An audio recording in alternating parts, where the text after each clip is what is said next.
Boots and Backstraps, brought to you by Homes by Shayne and produced by Danny Geo Productions. Ladies and gentlemen, this is the Boots and Backstraps podcast.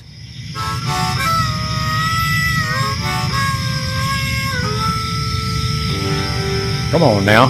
The hunt is on, looking for backstraps, way deep in the woods, tracking in a swamp to a hay field under the harvest moon. When the tags are filled, it's time to switch up our boots. Head down to the honky-tonk, get us a swing dance or two. We're talking about boots and backstraps. Hey everybody, this is a show where we talk all things hunting and country music. From the classics through today. From big bucks to bull elk. We've got it all. Ladies and gentlemen, welcome to another episode of Boots and Backstraps. I'm your host, Shane Michael, and I'm joined in studio by my ever so talented and probably a little fatigued after last weekend co-host, Tom Katt. Good to see you, Shane. And actually, I feel great. Yeah? Yeah. All recuperated? Yeah. The WeFest was long and arduous, but we got out of there a little early for the first time in all these years. We left Saturday night, right after the show, right before Blake Shelton. And because you've never seen him before. Yeah, and it was nice to get home a little early, and we recuperated, and Lynn and I, we've been swimming twice a week, and we really have got our health doing well and our stamina built up again. There was a stretch there where it wasn't doing so good, but all is well. How are you doing? I'm great. I am a little on the tired side today because I was playing golf, as you were. I played 18. And when you play with Kid George, there's always a few adult beverages in the round, and that tends to take the energy right out of you. Yeah. I've had a beer or two on the golf course. Never helps my game. They say sometimes it does. It's supposed to relax you and all that crap. Right. But I had a fun day. I haven't golfed in like 2 months. And I got about 4 pars out of 9 holes, so I'm happy. That's great. Happy. Yeah. Well, I will tell the listeners now, listeners and viewers, that you gave a little subtle hint there in that this episode, we do not have a guest with us. That's right. It's just you and I. Yeah, it's going to be fun. A couple good old boys. And our first half is going to be all about sort of a recap of the WeFest, right? Yeah. There's a lot to talk about. It's been 6 or 7 years since I've been at the WeFest. Right. As everyone probably knows, we sold the WeFest 6 or 7 years ago. I really don't know. I should for a healthy profit. Well, that profit didn't go to me. It went to a gentleman by the name of Randall Crandall Levy, an old roommate of mine. It's a mouthful. and we bought it back. And when I say we, I don't mean myself, but our people bought it back for a fraction of that. Right. And so you and I went up there, and we co-hosted with Kelly Pickler, and yes, we had a lot of fun. It was so good to see so many old friends. And I got out on stage, especially the main stage, and I went to introduce myself, and I said, I haven't been here in 6 or 7 years, and I'm wondering if there's anyone out there that knows me, because a lot can happen, a lot can change. Yeah. And fortunately, a lot of people hooted and hollered and waved, and yes, and that was kind of nice to know. And well, we're going to get to that, TK, and we're going to dig into all the ins and outs of the week for you, because you guys were up there. You and your beautiful wife Lynn were up there all week. Yep. I was just up there a couple days because I had to come back on a quick turnaround for a friend's wedding. Yeah, forgive me. I think I got it. There's my wifey. This is from the reunion. Yeah, that's at the Hoggs Breath and the Rowdy Cowboy Show reunion. What a party that was. We can talk about that, too, by the way. Yeah, absolutely, we should. A little recap. Forgive me, I got a little ahead of us. We've got to talk about this bourbon that you brought in tonight. Yeah, this one's not actually a bourbon. This one's just a whiskey. Oh, yeah. That's right. So what I wanted to do is I've gotten some grief, TK, from friends of ours that are rodeo guys about the fact that we've done this Whiskey of the Week segment now a bunch of times, and we have not talked about Pendleton. And, maybe the main reason we haven't talked about Pendleton, just to kind of give myself a little bit of a reprieve here, is because it's not bourbon. It's not a bourbon, right. It's a Canadian product. but it's been sort of like adopted via the U.S. adoption agency into the U.S. because this is, in fact, the most popular whiskey in the upper Western Hemisphere. It's big on the rodeo circuit. It sure is. It's actually got the nickname of rodeo whiskey. Huh. And that was via Pendleton, who started a rodeo in Oregon that was called the Pendleton Roundup. Okay. And so that's kind of where it got started, where it really kind of cut its teeth, as you could say. And all the cowboys were drinking it, and a lot of cowgirls were drinking it. And the reason for that is because the proof on this is real low. It's 80 proof. Oh. And so there's virtually Refreshing. there's virtually no burn on the front or the finish. And it has a lot of I wouldn't, some of the whiskeys that we've been getting into have vanilla notes and caramel notes and things like that in the bourbons. Mm-hmm. This one doesn't have vanilla or caramel. It's got a lot more fruit in it. Okay. I've had it before, but I really couldn't tell you. My memory doesn't serve me as to what it tastes like. And Yeah. I guess other than Windsor, Crown's also Canadian. I like Crown, and I used to drink Seagram 7. Oh, Seagram's. But you know how your tastes change as you Yes. get older. And, Yep. Evolve. Yep. I really can't, and I know I'm going to offend a lot of people like my accountant, but I don't like Windsor at all. I was about to beat you to the punch there to say, if you are drinking Windsor, please, for the love of all that is holy, stop. If you're drinking Windsor, I think you're just doing it to get a buzz. Right, you're doing it wrong, as they say in the alcohol industry. It's one of those the funniest sort of like anecdote that I like to use is when you are a college age kid or maybe a little before college, and you're starting to kind of experiment with alcohol, and you try your first vodka. It's always Kharkov, right? Yeah. Because it comes like in a half-gallon plastic jug for about $7.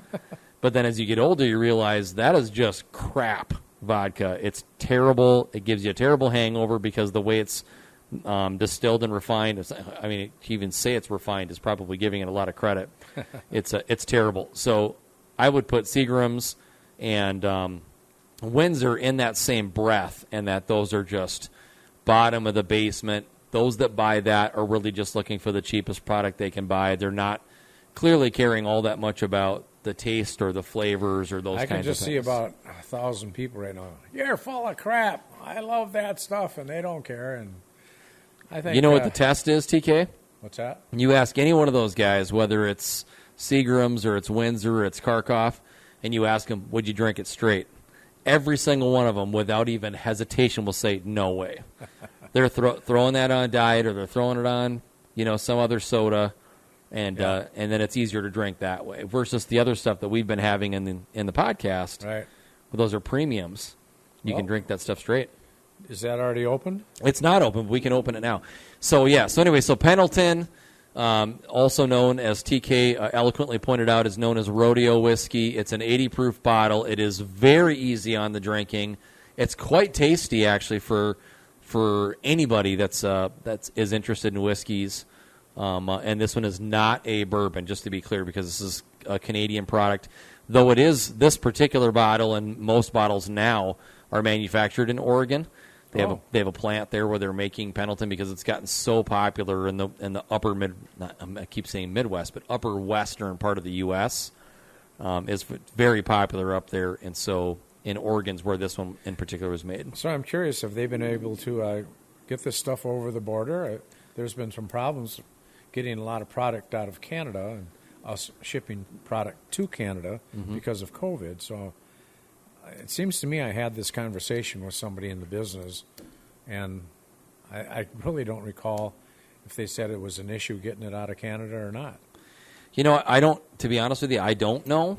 I haven't seen much of a shortage for Pendleton locally. I know it wasn't an issue during Prohibition, especially in the Detroit area, right across the bridge. Oh, nice pop on the cork there. Give that a sniff, sir. That's nice, right? It smells real sweet. It is very sweet by comparison. Like I said, very little burn on the front or the back, the finish of this. So it's going to be real nice. And then, of course, we'll invite our ladies, Danny and Nicole, to join us in this one. And Lenny, she's doing homework. Lynn's doing homework, being the good teacher's teacher that she is. She's great. So a toast to you, sir. What a great year. Well, it's getting to be a great year. Isn't that smooth? Caramel. No, I get fruit. I get caramel. It's very fruity, very sweet. It's very sweet. It's smooth. Smooth. Very smooth. All right. All right, I need to try this. Yeah, come on out. Okay. Bring your glass. We will take care of you. So well, TK, I think we probably should start with recapping the reunion show. Yeah. And then definitely recapping WeFest. I feel like we've got a lot to say about WeFest. And then maybe in that back half of the episode, I'm super excited to start talking about the upcoming hunting seasons and maybe more importantly, antelope, because you and I already have antelope dates on the calendar. Yeah, we do. And we don't want to forget that gentleman that we went on a boat on the St. Croix River yesterday. Michael Ray. Michael Ray was extraordinary. I mean, what a songwriter and what a voice. I mean, he did a Randy Travis song. He did a lot of his own songs, but he did a Randy Travis song. Did Randy, he did Garth, he did Brooks and Dunn. It was unbelievable. He sounded just like Ronnie Dunn. We're going to do that tonight, too. Fun. Yeah, all right, the girls are getting in here. Drink some, ladies. Yeah, so as you said, TK, yesterday we did the K102 Country Cruise. It used to be called the Booze Cruise, right, if I'm not mistaken? But they're calling it the Country Cruise now, so give the fans a little insight to that.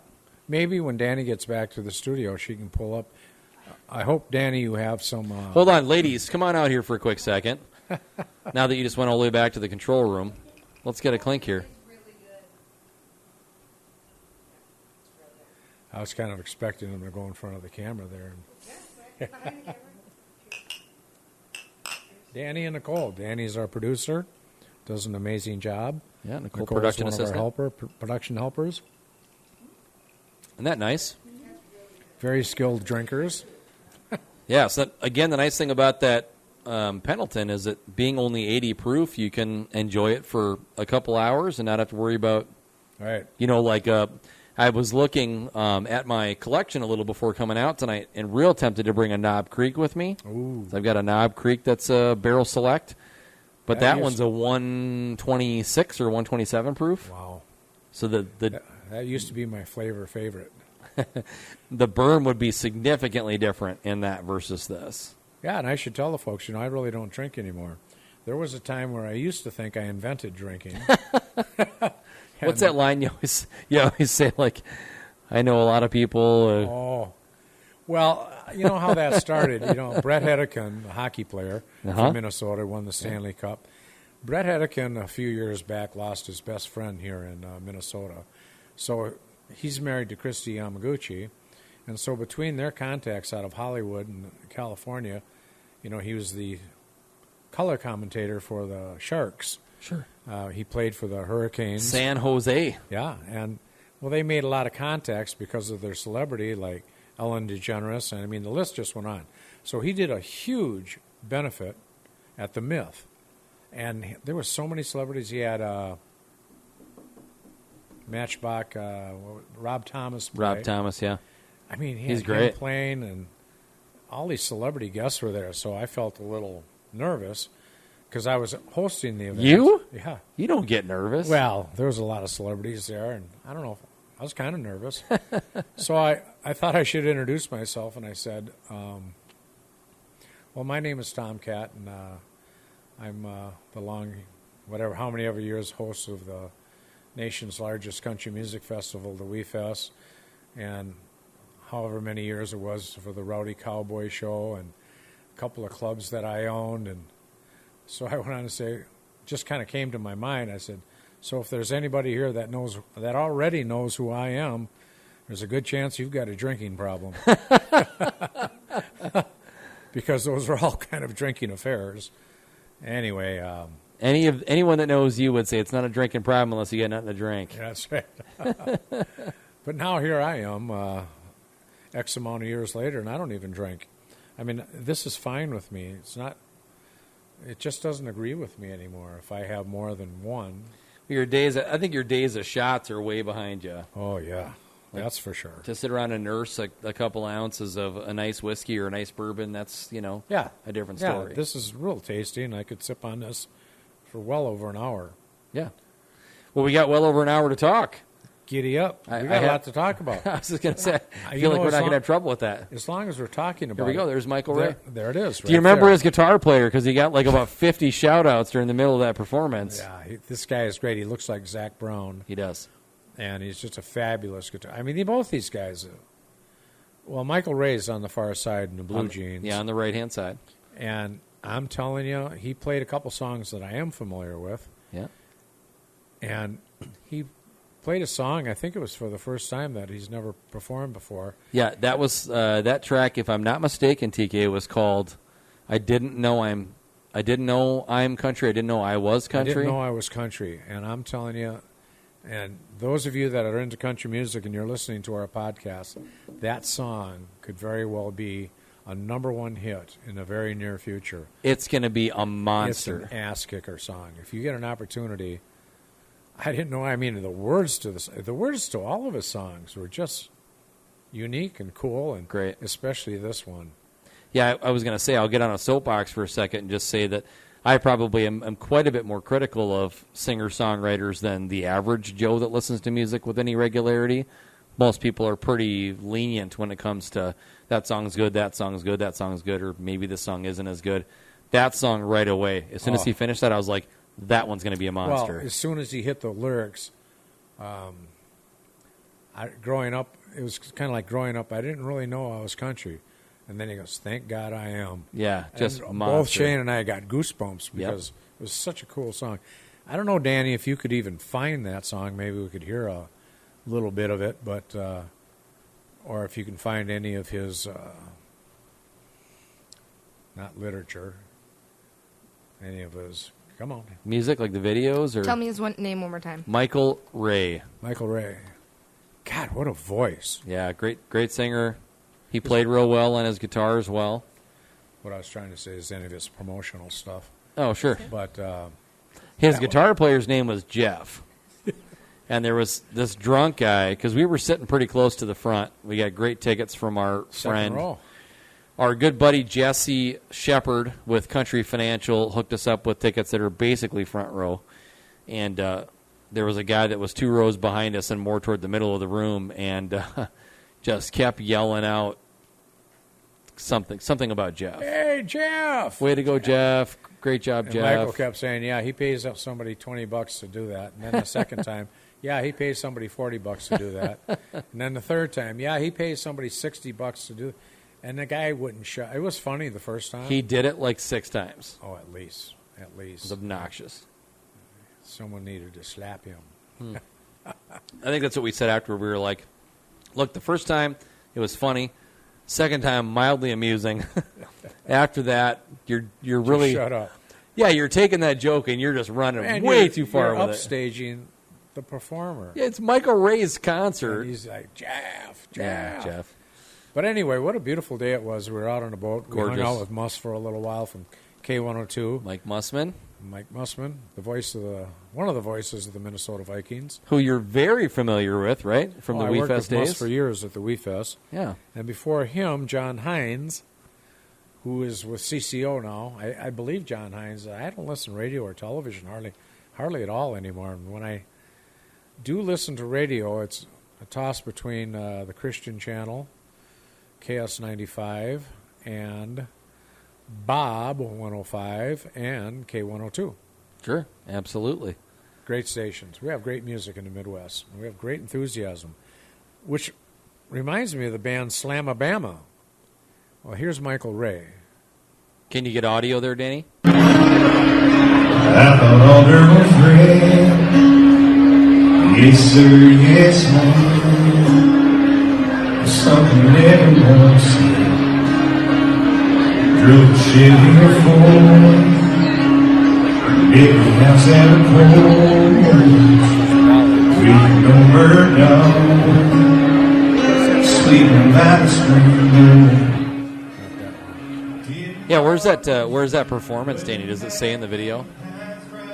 I don't hear you. I mean, I Country can hear you, Wheel. but not hear you. Yeah, hold on a second. Okay. Country cool. Rebel. So that one is the Nashville Palace. Okay, cool. One of the things that TK pointed out is his in the not in the middle, maybe 2/3 of the way through his performance, he made an homage to old school country. Yeah. And listening to his music, I was pleasantly... Well, he talked about staying true. He had a mentor, Yes. Joe Diffie. Joe who was Diffie. one of the coolest guys in the world. And fun and talented. And unfortunately... And then he sang John Deere Green. Yeah. I was like, that's awesome. So he's really going to bring real country to the radio stations. He had that one song, and I can't think of the name of it, but I remember asking you, you think that's his song? And turns out it was, and I had heard it before. It was a little more popish, but man, he's got a great country voice. He didn't do that much that was poppy. No, just the one song. Yeah, It wasn't most of what he terrible. did was very 80s and 90s country. Yeah, so I'm hoping I'm in his camp all the way. Way back in the past Friday night, kid, I was just cutting up like my dad did. Thought every boy in the world put a ring on their high school girl. This is the song. We heard this one. This is it. Didn't know we were poor, thought we had plenty of No, it was money. poor. Thought it This is... Keep going. It's loading. Oh, it's loading, I see. Yeah, that's the track though. Didn't know I was country. Thank Because he God just I am. knew life the way he grew up in a small town Yep. in central Florida. Yep. And, well, he just thought everything and everybody was like that. In a which- musical family. Yeah, in a very musical family. And he didn't realize that he was country until he got older and started traveling in the United States. Oh, I grew up very country. And very cool and true to his roots and true to country music. Ladies and gentlemen, I think all of you are going to be a big fan of Michael Ray. It's tough for me because there's no secret to anyone that knows me that I am not a fan of the 2000s, 2010s country, the version of country, all the bro country, the Me poppier either. country. It's not really my cup of tea per se, but you have to give credit where credit's due. I can appreciate the talent that it takes to create the music. Mm-hmm. You can either sing or you can't. You can either play or you can't. So the fact that I don't necessarily agree with the melodies or agree with the lyrics is sort of beside the point. I probably It would was say. kind of fun at the WeFest watching the young kids singing every lyric to every bro country song that Yes. was up there. Right. And they were just as passionate about it as we are about George Strait, And I felt like my dad. I was like, dang it, I'm in that spot. I'm You like, did. kids, whippersnappers. turn that garbage off. Oh, my dad. Well, my father, it's a long story, but my father was born in 1902. And growing up listening to the Beatles, oh, man, he didn't like that deal at all. And I can remember on his radio station, there was an instrumental version, I think it was of A Hard Day's Night, and he was kind of humming to it, and we're in the car, and I said, Dad, do you know that that's the Beatles? And he just about kicked my ass. He said, that ain't the Beatles. I said, I'm yep, afraid it is. I'm afraid it is. Well, TK, let's shift gears because we have had a lot in the last couple weeks. Oh, yeah, we have. Yeah, so much so that Danny G, our producer, and I need about a week's worth of just sleeping and maybe laying by a pool and drinking ourselves silly to recover. All the planning and Right. effort that went into putting on the reunion show, which is where we're going to kind of start. Right. And, of course, all the efforts by those involved with the new, better than ever, back and better than ever WeFest. So Yeah, let's... there was a lot of planning on that Rowdy Cowboy Show reunion happened really because of you and Danny and your promotion and your efforts. I mean, I did get it out there on social media quite a bit. I mean, I put it out. I actually did it the old school way. And I don't know if this is old school, but I got on my phone and I just went through all my contacts. Shipped it to all your friends. And I got like 4 or 5 groups of 10 people, and I said, put this out. I sent him a poster of the WeFest. Yep. That combined the Rowdy Cowboy Show. Yes. And my phone blew up. I mean, people were just, the response was amazing. So I sent it out to about 50, 60 people, and then they put it out on their social media. And it was really fun to see some of our old Rowdy Cowboy Show friends. A lot. I mean, I saw dozens of my old friends. But, you got to remember, I started that show in 79. So how many years ago was that? That would be 43. 43 years ago. No, 42, 42, sorry. 40, almost sorry. 43. Well, those people some of them are gone. All of them certainly were married and have grandkids or married 2 or 3 times. And Yeah. I can just imagine some of my old friends going, oh, man, I'm not going back to that again. I've grown out of that deal. But a lot of people did show up. Yeah. And certainly a lot of your following and Kid George's following. We had multiple generations. Yeah, we certainly did. And Of it the was show. fun. 'Cause It there- was so much fun. There was a following, TK, of the folks that maybe got introduced to the Rowdy Cowboy Show even after I left 4 or 5 years right. ago. When Danny stepped in, and it was Danny and Kid George, exclusively. Then there was sort of a new generation that came in at that point. You still had some carryover, obviously, of the generation from when KG and I ran it. And so it was cool to see the 3 or 4 generations of Rowdy Cowboy Show in its 40-plus year history all converging into one room in one night. It was like the old days, man. That place was packed. And it went till, We won't say. well, it wasn't like it was illegal. They went till 2 o'clock. We went till past 2 o'clock. I know. But Tommy DeRay was just so happy, and he saw so many old friends of his. I've never seen Tommy so happy in my life. Yeah, He was in Tommy such and a great mood.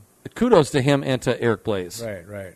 Eric, the manager there. And so that was a fun night, and I come to realize I think my Rowdy Cowboy Show days are behind me.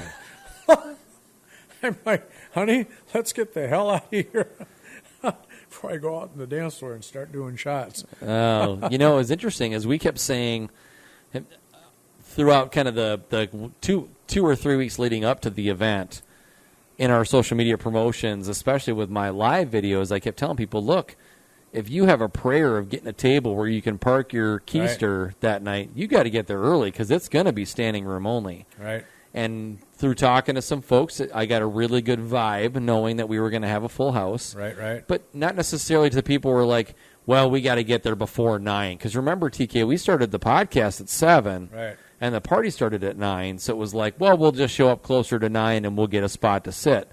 That most definitely was not the case.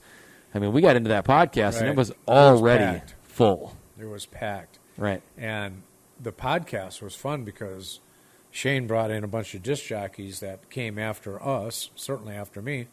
And then when he sat down there, I was like, yeah, I remember when we threw you out of here. Yeah, I remember when we threw you out of here, too. I remember your line, like, what did you do to the show? Yeah. And Shane was asking the disc jockeys, what did you bring to the show? And I'm thinking, what did you take away from the show? But it's amazing what an impact it had on a lot of people's lives. Obviously, we knew that. But all those disc jockeys that came after us, and how I just thought they were just, local guys that came to see our show. Yeah. And gals. Somewhere. And yeah, gals. And gals. And they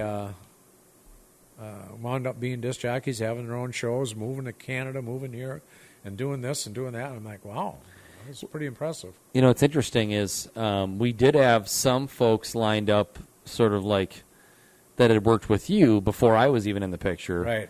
And those people end up having schedule conflicts. Right. Some Well, that Ricky gave St. us James, less notice than others. Ricky did give us a and he fair showed amount of up notice. 5 minutes after we finished. He did. Now Rick owns a very successful mobile With a mullet. company. He showed He up does with have a mullet. Yeah. He'll never get rid of that mullet. Yeah. He owns a Northern Lights DJ company, and so he had some events he had to prepare for that day, so he was Right. not able to join us in the podcast. But there were a couple of other guys that were sort of like his underlings that had kind of helped you, Right. that gave us little to no notice. And that's the way of the business. When you're they say the show business. That's the way it is. Go ahead and spit it out. Get it off your shoulders. I know what you're saying. I was pissed. I was like, What is that a shot of, Danny? This is towards the end of the night. I had taken over in the DJ booth, so this is just more of the party. Oh, I got you. and that's probably closer to 2 I'm a.m. actually looking at that person in the white. Oh yeah, CJ. She's watching. Yeah. She's a people watcher. Literally, if we had photos of the night, basically from 8 p.m. until 1 a.m., it was literally nuts to butts in that bar, front to back. You know, it I was wanted just packed. I wanted to do a shout out for Larry Brenner, who couldn't be there. Larry, Yep. as you folks may or may not know, he was a big shot salesman for K102 for years. There's a group of That's my wife, That's- isn't it? there's Jamie K No. in the background, and That's then not your wife. Kayla. This was like, okay, for real, I took 4 pictures, and 3 of them are different variations of Shane taking a shot with all these women. Like, that's my hand. Yeah, on the this is right-hand side. definitely you and the ladies, and I just put my phone down and I didn't take any more pictures. Well, some of them were like old school buckle. Did you remember the Buckle Bunnies, TK? Oh, yeah. It's our promotional girls that sold shots at the clubs and did kind of like client interaction. Yeah, yeah. I So remember them had some very of those well. gals that showed up that had worked for us in years past. Again, I wanted to do a shout out to Larry Brenner, who Vino in the Valley, right? he owns Vino in the Valley, and then Vino in the Valley 2. That might not be the name of it. Vino in the Valley is south of Ellsworth, Wisconsin. One of the coolest places. It's an outdoor venue. They serve Italian food and great wines, and it's an amazing place. And then he opened up another one south of there in a town, starts with an A. I'll think of it in a minute. But I don't know, it was in the 90s, I think, when Larry came to me and said, Bob Hatton at the Burnsville Bowl wants to start doing a Rowdy Cowboy Show. And I'm thinking, God, I don't know if I can do another one, and because I was doing that, Hog's Breath and Alligators. So we went down and we met. I said, I'll go down there and meet with you with them. And I said, I can, maybe get you started, but do you have a disc jockey? And Larry throws his hand and says, yeah, I'd like to do it, which kind of took me by surprise. Had But you I ever thought- met him before? Oh, Larry, yeah, I knew him, from K102, and Sure. he went on to be Ron Shera's right-hand man Okay. for Ron Shera Productions. But Larry wanted to do it, and I'm like, oh, well, yeah, he's great, good-looking, fun, just a great guy. I said, yeah, you should be able to do this. Well, not only did he do it, he did his own version of the Rowdy Cowboy Show, which was great. I worked with him for the first month, and then he took off on his own, and he did it for 10 years at the Burnsville Bowl, and Wow. it was hugely successful. On the Thursday night, every Thursday night at the Burnsville Bowl was packed.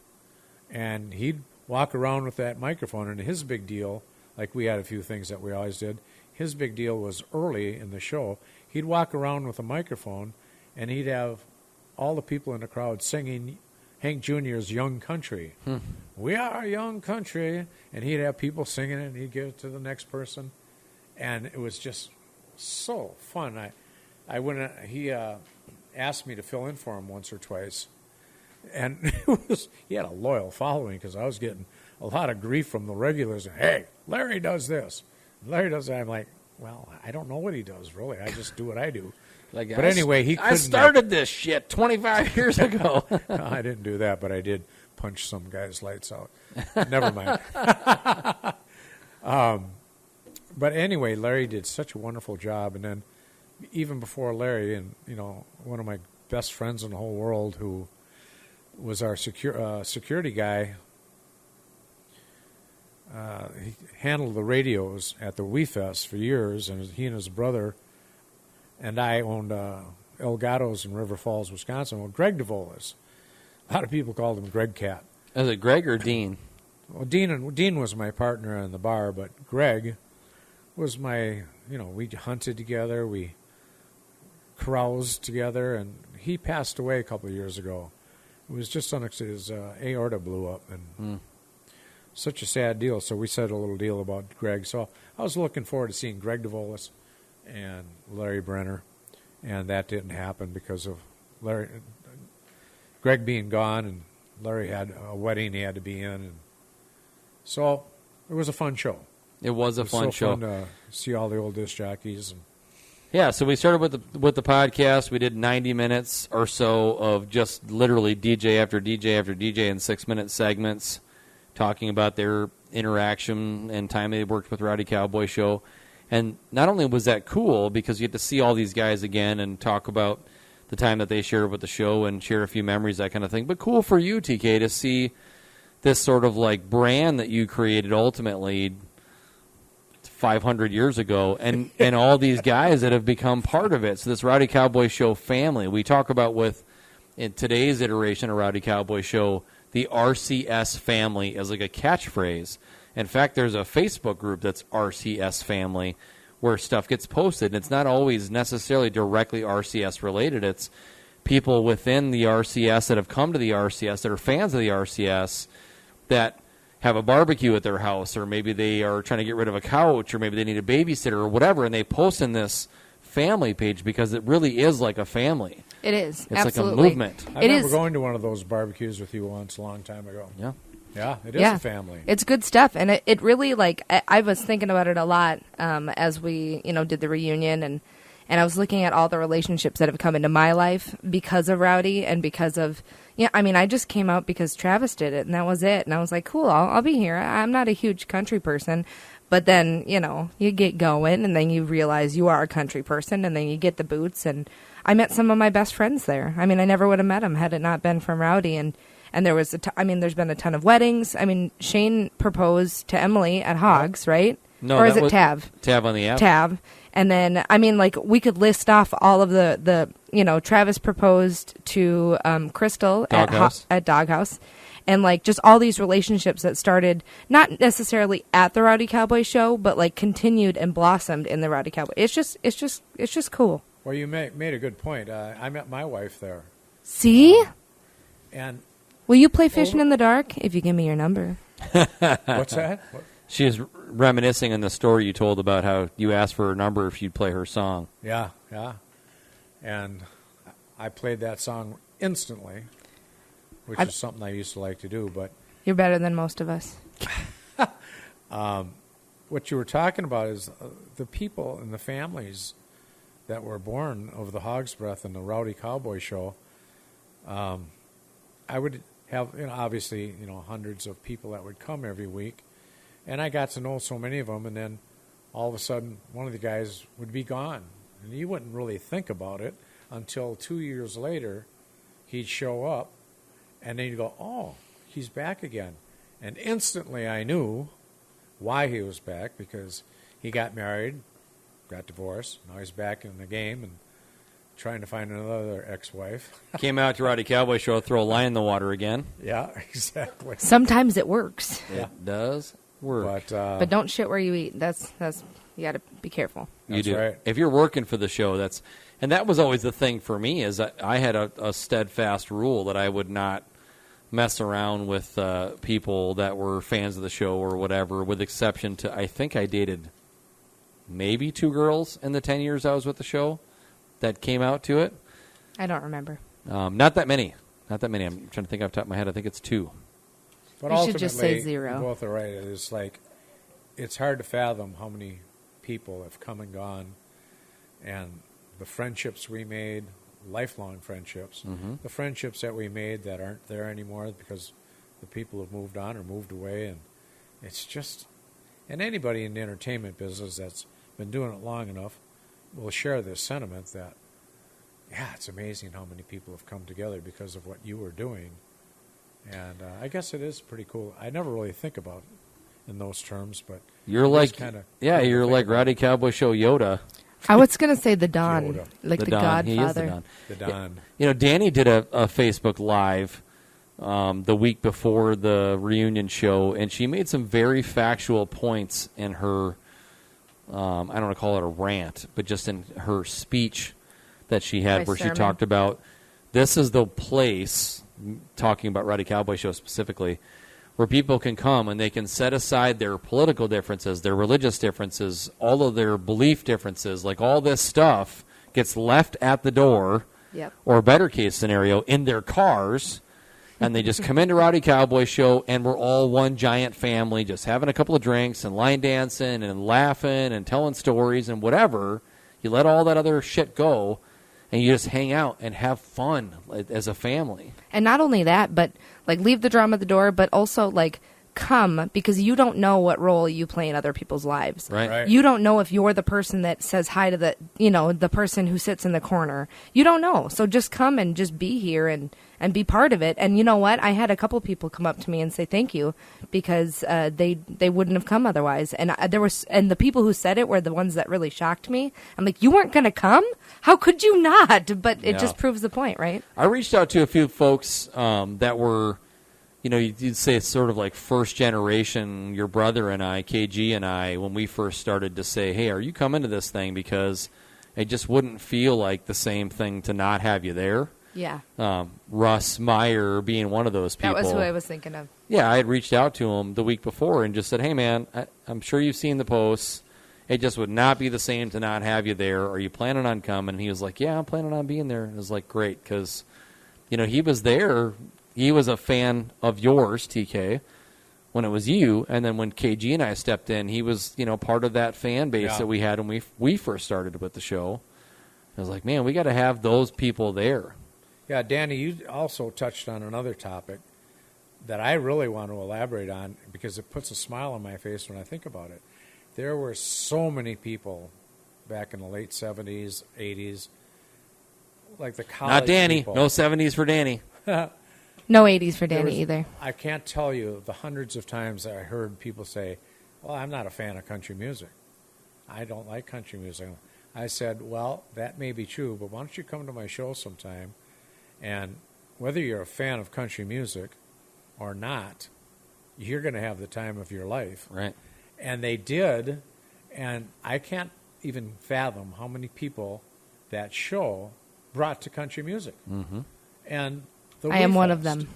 I said, well, even if you don't like country music that much, it's the biggest outdoor music event, one of the biggest in the nation. Certainly for a long time was the biggest country.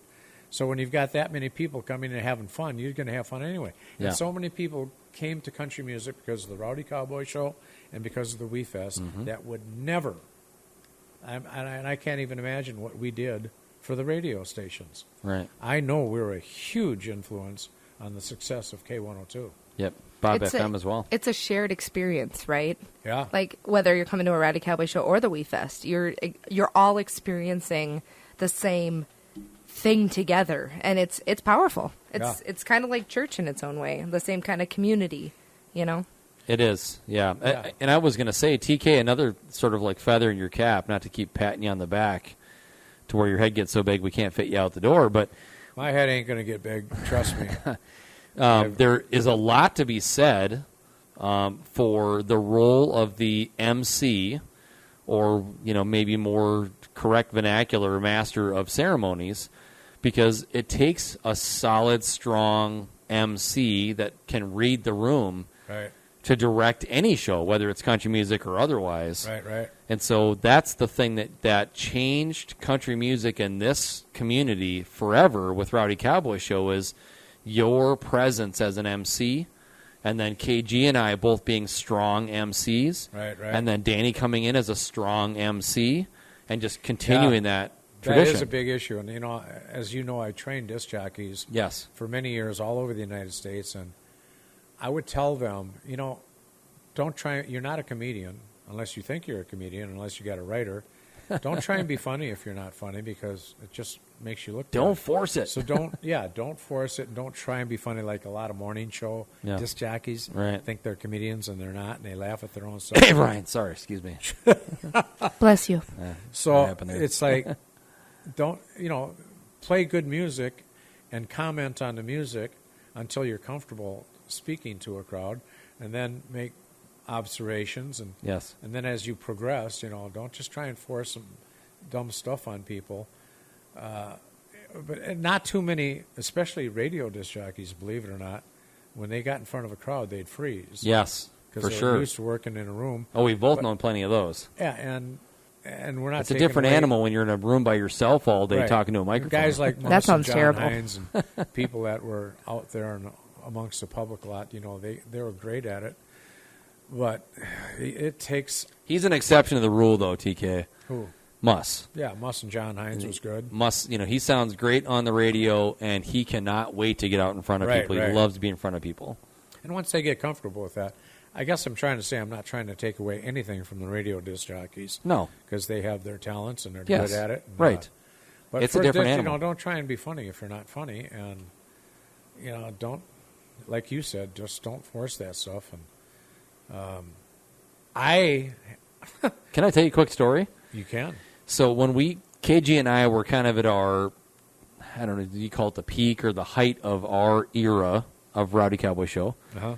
There was a bar in the Albertville area, somewhere over there, Annandale, Clearwater, Albertville, somewhere over in that area, that tried to rip off the concept. Oh, yeah?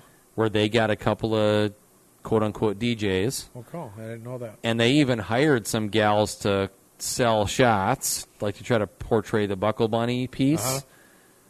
And rather than contacting us and hiring us, they tried to do their own thing with their own people, and it suffered a fiery crash and burning death. I don't think they made it a month, and they killed that program. That stuff never bothered me. I know I ran into a disc jockey who was really embarrassed in the Brainerd area, who named himself Tomcat, and then I met him. I was one hoping day. you were going to say like Bomb or like Bob Dog. Bob Dog. Tomcat, Bob Dog. And he was kind of embarrassed. Well, I don't care. You know me, I don't really care. No. If someone tried to imitate my show or whatever, I'm like, well, if they're promoting country music, it's kind of like when Jesus said in the Bible, if they're for me, then they're not against me. Yes. It's like, good. Get out there, have fun, and good luck to you. And if you do better than I, there was two people that kind of grew up in the same era, myself and Johnny Holm. And we both... John Holm. We did both, basically. He did his show live. Yep. I did pre-programmed music. Mm-hmm. But we both had the concept of letting people enjoy themselves and getting them involved and having fun, let your hair down. We give you permission. You can go nuts and do shots. And he got that. And so I'm like, if it helps country music and gets people into the clubs, and it didn't bother me at all. It's what I try to tell bands, actually. You almost have to pick a lane, because when it comes to live music, you're either a cover band where you're trying to be entertaining and you're pushing drink specials and like all that stuff, or you're an originals band. And not that an originals band can't play a few covers, because they do, but it's about getting your music out there and trying to move your musical career forward, which is obviously a very different mode than someone that's just a cover band and just trying to be entertaining. And so it's like you can't have it both ways. You got to pick either being a cover act or you're an originals act. And it's the same thing in the DJ world. When you're a DJ, like Diesel as an example, he was our first guest at the reunion show, and he has some residencies downtown, and he's a guy that's well known in the DJ circle. He does a lot of like hip hop and EDM and like we all threw that him stuff. out of the Hoggs breath too. I'm sure. Yeah, so the guy's a master of the turntables. He's great. Like, he can beat mix with his eyes closed and both hands tied behind his back. But to come into the Rowdy Cowboy Show, he was like, I love this because I feel like it's a challenge. It was a very different animal for him to be maybe working the room a little bit more rather than relying on his mixes to keep the entertainment and the dance floor going. That's, he's in that mindset where he's like, I'm just, because he's so good with the mixes that it would keep the dance floor rolling all night. Yep. And to come into Rowdy Cowboy Show, it's like, no, we do all this shtick stuff on the microphone in addition to playing a little music for people to dance to. It was like, he enjoyed that so much because of that challenge. Right. Well, and it's being a host, right? Yes. So it's I mean, the DJ is the host, but from a one spot, and the MC is the host that works the room. And that's what made Rowdy Cowboy Show special. Yes. Speaking of hosts. Come on now. Tell me. Oh, yeah. What's it? Looks like a, I got to say, that drink in my hand, that was, I'm going to forget the name now, but I think it was a locally distributed bourbon that was called Pike's Lake, I think. Yeah. It was Pike something. I'm Pike sorry Lake? I can't help Pike's you with Lake? that, but I know there was a couple of bourbons. Oh, it's up delicious. there, It was great. outside of the Florida Georgia Line's bus, they had a little they had a little cafe set up where they're grilling food, and they have their own bourbons. They had like a whole, Table it's like a full of giant tent area with all these like little mini bars with all Yeah. their whiskeys in it and tables for people to sit at and smoke cigars and drink bourbon. I was like, this is cool. There we Tom, are, what are you peeking doing here? What's that? What are you doing? I think I'm tapping the head of my long black microphone Oh, okay. Well, that's what I thought. I to wasn't see sure. if it's on. Yeah, that was Barn Stage. Yeah. So we were, Well, let's shift gears. Let's talk about the WeFest. yeah, so That was we, fun. this last week was the sort of revitalization of the nation's largest outdoor country music festival, the WeFest. Yep. And we've talked extensively about the WeFest on this podcast. But this is a special year of the WeFest because Well, because Matt Methune, who he and his father were landlords of ours and good friends, own the property, WeFest, and he was on our podcast. Yep, and he was on one of our podcasts. And they had the WeFest back, so I volunteered your services and mine to, They bought it back, right? yeah. At pennies on the dollar. Yeah. Well, I could tell you the numbers, but I don't think I ought to. You ought not. Ought not. So anyway, Shane and I went up, and we did the Kickoff Party, which is Wednesday night, and there were thousands of people there. Oh, you got some video here. Got audio? Thanks to Lenny. Thanks to Lenny. And this is the barn stage, which is just the funnest stage. The funnest stage. Country music, yes. And it's all about hunting. Are there any sportsmen or sportswomen out there? Oh, you're bumping the Boots and Backstraps. It was that barn stage field area out in front of the stage was packed. I know. And Insanity. that Kickoff Party is one of the funnest things you'll ever do in your life. There's bars and beer and food surrounding you, and That band was Tripwire.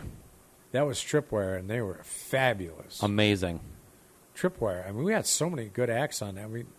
Some of the acts that were on that stage were on the main stage as well. Mm-hmm. You know, Danny, I'm hoping at some point you can pull up that WeFest information with not just the poster, but it actually has photos of each of the acts that were on the main stage. I kind of like to run through those because there was some amazing, amazing talent on there, and a lot of it, if not most of it, were the women that were there. They were unbelievable. The voices, Maddie and Tay. Now that one is a WeFest poster along with the WeFest Kickoff Party. Yeah. You know a young band was there? What's that? Yeah. Kick myself. Dang it. I was at Andrew and Cheyenne just had to go and get married. I was That was a at fun wedding. of all places, I was at Gander World yesterday, and they pulled up on the internet not just that poster, but they actually had all those people listed underneath them. They had photos of those on some website. I assume it was the WeFest, and that would be a fun one to look at. But Maddie and Tay, Lynn and I actually went out in front and watched them. Oh, their harmonies, their vocals, are just killer. And all these women, and I didn't watch all of the women that were on stage, but I could hear them, and I'm like, my God, there's some new talent out there Yeah.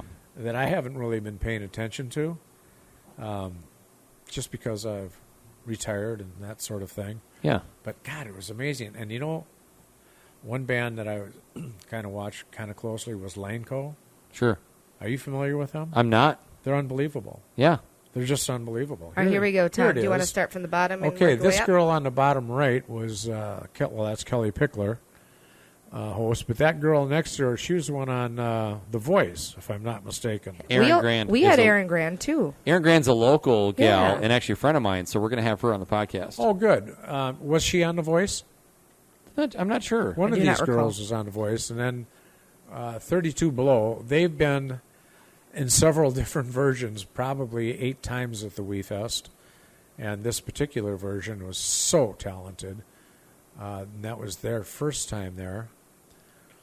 And then there's Slamabama. Slamabama, a group from Alabama who moved to Fargo because the money is better, the enthusiasm was better, they were getting more gigs. And they said, we're not even going to leave here. They were touring the upper Midwest. Mm-hmm. They said, we're not even leaving here. Yeah, they moved up here from Alabama. They moved up here from Alabama, and during the harsh winters up there in Fargo, they do a southern tour. They do a Florida tour, so they get away for a while, but they were so good. And then Tripwire, who you mentioned. Tripwire. Amazingly talented musicians. And I hope you guys don't think we're just blowing smoke here. These people were phenomenal. Shane Martin is a big name locally. Yeah, Shane Martin is always great. And then who have you got up there? Cameron Marlowe. I don't know that gentleman. You know, I didn't see Cameron Marlowe. He didn't play on the the barn stage, and I didn't see him on the main stage. Now this guy, Shy Carter. I'm telling you, he blew me away. He's a young black kid, and I have never seen anybody so comfortable with a microphone in his hand. He was so calm, and he had that crowd going crazy.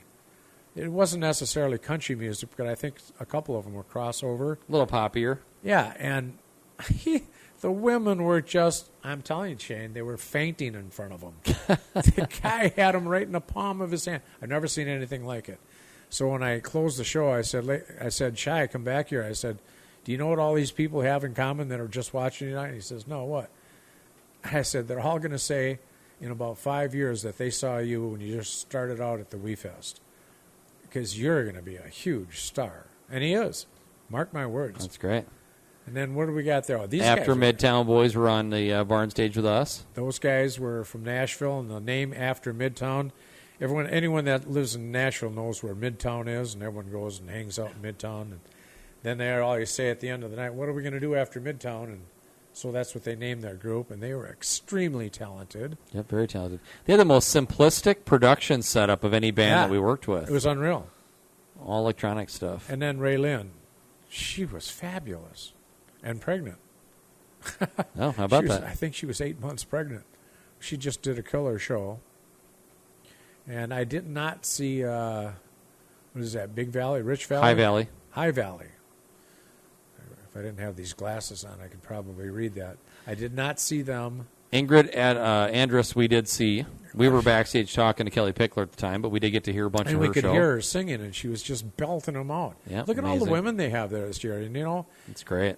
It was next one up is Maddie and Shay, and their harmonies Maddie and Tay are to die for. Maddie and Tay.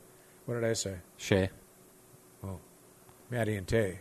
Lindsay L. I didn't get to see her live, but she was there Friday. Yeah, and I saw some Ryan Pilgrim's videos for her. She was fantastic. I'm so excited, and I think the world of country music is so excited that we had so many women, because we always tried our very best to get a female headliner and then female underlings. Yeah. Go back to that, please, Danny. And it wasn't always that easy for some reason. And then we saw the Cadillac 3, who were very talented, very exciting, but just not really Shane's or my cup of tea. They kind of sound like an old... They're very like an old Woodstock band. Yeah, very bluesy, very throwback rock and roll. Yeah, but extremely talented. Yep, very talented. And Russell Dickerson, we didn't see them. Well, we saw him perform, but we weren't on the stage with him. And Lanco, I could not have been more impressed. I gotta find something to Lanco and listen to it. Eli Young Band. I'm kicking myself for not getting to see those guys. I love Eli Young Band. Danny, after you show Blake Shelton, can you show that picture of myself between Blake Shelton and Trace Adkins? Absolutely. Trace Adkins. And then your three headliners, TK. Shane and I had lunch with Tyler from Florida Georgia Line. Him and his wife and his almost 2-year-old kid. son. And Dirk Bentley did a great show as usual. I remember the first time Dirk Bentley came, he's standing next to me on the side of the stage, and he was restringing a guitar. And he had just come out with that big hit, What Was I Thinking? Yep. I said, you keep coming out with songs like that, pretty soon you're going to have someone else stringing your guitar. And then Blake Shelton. And you know what? Lynn and I didn't stick around, but I understand that his wife came out and sang with him. Gwen Stefani. So we missed that. That is so wild. At WeFest. That would have been something to see. And Can you go back to that picture real quick, Danny? Which one? If anybody was at WeFest and you're listening to our podcast, if I'm wrong, feel free to contact us and let me know that I'm wrong. I was told by the stage manager before I left that Gwen Stefani is going to come out and sing with Blake. So I took him at his word. That's why I'm saying that. But I wasn't there to see it, so I'm not 100% sure she did. But I assume she did. So the thing I was going to say about Florida Georgia Line specifically, because I had to leave Friday morning to get back for my buddy Andrew and his now wife, beautiful wife, Cheyenne's wedding. I was a groomsman in the wedding, and there's the rehearsal and groom's dinner and stuff Friday night, so I had to get back right away. Anyway, so we had lunch with Tyler, who's the gentleman that's on the right-hand side of the Florida Georgia Line picture that's in the view there. With the videos and things like that, you can always tell that Tyler is the shorter of the two. So I was like, oh, he must be... He's tall. 5'9", 5'10", something like that. Tall. Tyler is crazy tall. He's got to be 6'1" for sure, which would mean that the other guy, I think his name is Eric. Is that right? I have to look that up. He might be 6'3", 6'4", something like that, because Tyler is really not tall. Short. Will you text that to Danny? Ship that it over to her, will you? I'm going to ship it. You know, my favorite song, and I can't even tell you the name. It's kind Tyler and Brian. Brian, is it Brian Kelly? It is Brian Kelly. Okay, yeah. So Brian is clearly the taller of the two. So I always assumed that Tyler was, like I said, 5'9", 5'10". Danny, what's the name of that song? He's crazy tall. 1, 2, 3. It's as simple as can be. That Florida. It's called Simple. It's called Simple? Yep. I just listened to it earlier when I was setting up. That is my favorite song that they do. And everyone says, that's your favorite? I love that song. Yeah, so anyway, for those people that don't know, little insider baseball, because I like to do that in this podcast, Tyler and clearly Brian are both very tall. Brian is 6'3". Yeah, because Tyler, I'm not exactly short. I mean, I'm scratching on 6 foot, and Tyler was definitely taller than I am. Oh, yeah. So I was like, wow, he's way taller than I thought he was. I remember the first time I met him, I'm looking up at both of them. Yeah, but you're like 5'6", TK, so. No, I'm not. It's funny. We were talking about our height, and I, at one time, was 5'11" and a half. So I love that picture. And this picture is taken off the Jumbotron. It literally looks like you're standing next to two wrestlers. That's what it looks like. I'm doing a pirouette there. I'm standing on the very tips of my toes, and those guys are bending over. And TK's 5'10", for the record, for those people that are keeping score here. 5'10" and a half. Blake Shelton, I swear, he gets better the older he looks. And Blake's got the big mullet. This is when he first started out. And I should tell you what I said, Trace, do you mind if I take a picture with you and Blake? Because they're both out there. And he said, hell yeah. And so he stands there and he says, hey, Blake, get your ass over here before I come over there and knock your block off. That's so funny. This is clearly like the like the monitor board side of the stage. Yeah. Stage left. Yeah. And great. Look, I'm not even remotely as tall as I look in that picture because you're on your tippy toes. Yeah. And you're wearing a hat. And those guys are kind of hunched over. That's true. They are leaning in a little. So anyway. All right. Okay. So let me dial this back just a little bit. Let's bring this back in, TK. Okay. So 6-7 years ago, East Coast conglomerate Town Square Media comes in and says we want to buy the WeFest. So they buy the WeFest for tens of millions of dollars.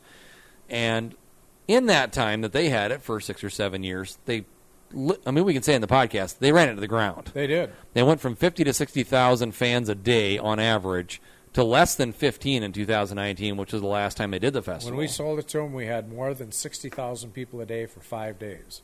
Yeah. When they did their last show, they had less. Come on now.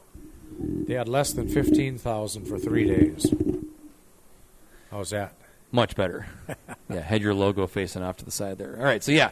So a significant drop, and we were talking like a 67%. When and as we've talked about at length, and TK, I know you're super passionate about this. They cut off all the local relationships with sponsors and vendors. Employees. Right. There was no Minnesota. They ran the whole thing from New York, New Hampshire, New York. Hired national outfits to do their stuff. They had a lot. They have television and radio stations and they did other festivals.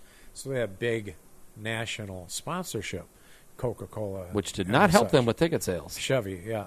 So they just used that same sponsorship rather than the sponsorship that we had based out of Minnesota and North Dakota and Canada and so on and so forth. Yeah, I remember the last year I went to WeFest, which is the last year you were there, TK. Uh-huh. There was a gigantic board, stage right, of all these huge I mean, it was Right. probably 40 sponsors that were listed there. Yeah. And I looked for that when we were there this year, and it's gone. Oh, yeah. That thing was gone. And it'll be back again because people like Barrel of Fun and all the great, wonderful sponsors we had, they're all coming back. Yeah, so that's where I'm going with this, is to say that, you know, in that time that Town Square Media owned the festival, they ran it to the ground because they cut off all this local relationships and local ties, local sponsorship, local staff. They cut all that off. Yep. And that just pissed everybody off. The fans stopped coming to the show. Well, what really pissed the fans off was the ticket prices. Yeah. The first thing they did is they doubled the prices. And the first thing we did when we got it back is we brought the general admission tickets, early birds, down to an all-time low. Great. $85 for the whole weekend. Wow, that's amazing. So that sold a lot of tickets. It's getting out less on than stage, $30 a day. Yeah, getting out on stage and assuring that big crowd that, hey, we have the WeFest back. It's back in Minnesota hands, Minnesota sponsors. It's about $27.80 a day. Yeah. Tell your friends, your family, your Give or neighbors, take. get on social media. I'm sure I'm missing a few cents. Tell everybody that we have the WeFest back, and there will be no more ticket gouging. There will be all of your favorite people and blah, blah, blah. And they heard the message loud and clear. Yes. And we got standing ovations because of it. Yeah, so that was the whole deal, is that when the new company, Live Nation, comes in and says, Town Square Media, you guys suck ass, literally. we're gonna buy this thing off your hands at pennies on the dollar, which ended up working out great for them. And then Matt Methune, who was on our podcast previously, is the controlling interest Right. in that ownership of the WeFest. 51%. Live Nation is 49%. Yep. And they said, let's bring this thing back. Well, ultimately, let me backpedal a little because I'm getting ahead of myself, TK. Matt's family has owned that property that the festival's held on Since 1985. 85. Him and his father, Ray, Yep. and his mother, Mary, Yep. who I got to meet this year, courtesy of you. Thank you for that. Ray and Mary, a couple of the nicest people you ever meet in your whole life. Just down home, salt of the earth, great people. And they had a decision to make, right? They're like, the festival's not doing well when Town Square owned it. Right. So it's either we're just going to say WeFest is not a thing anymore and they'll do something else with the property, or they're going to step in, which Yeah, is it's where either Matt a comes step in or start farming it. Yeah, so Matt and Live Nation step in and say, we're going to buy it, and we're going to bring WeFest back to its former glory and then some. Yep.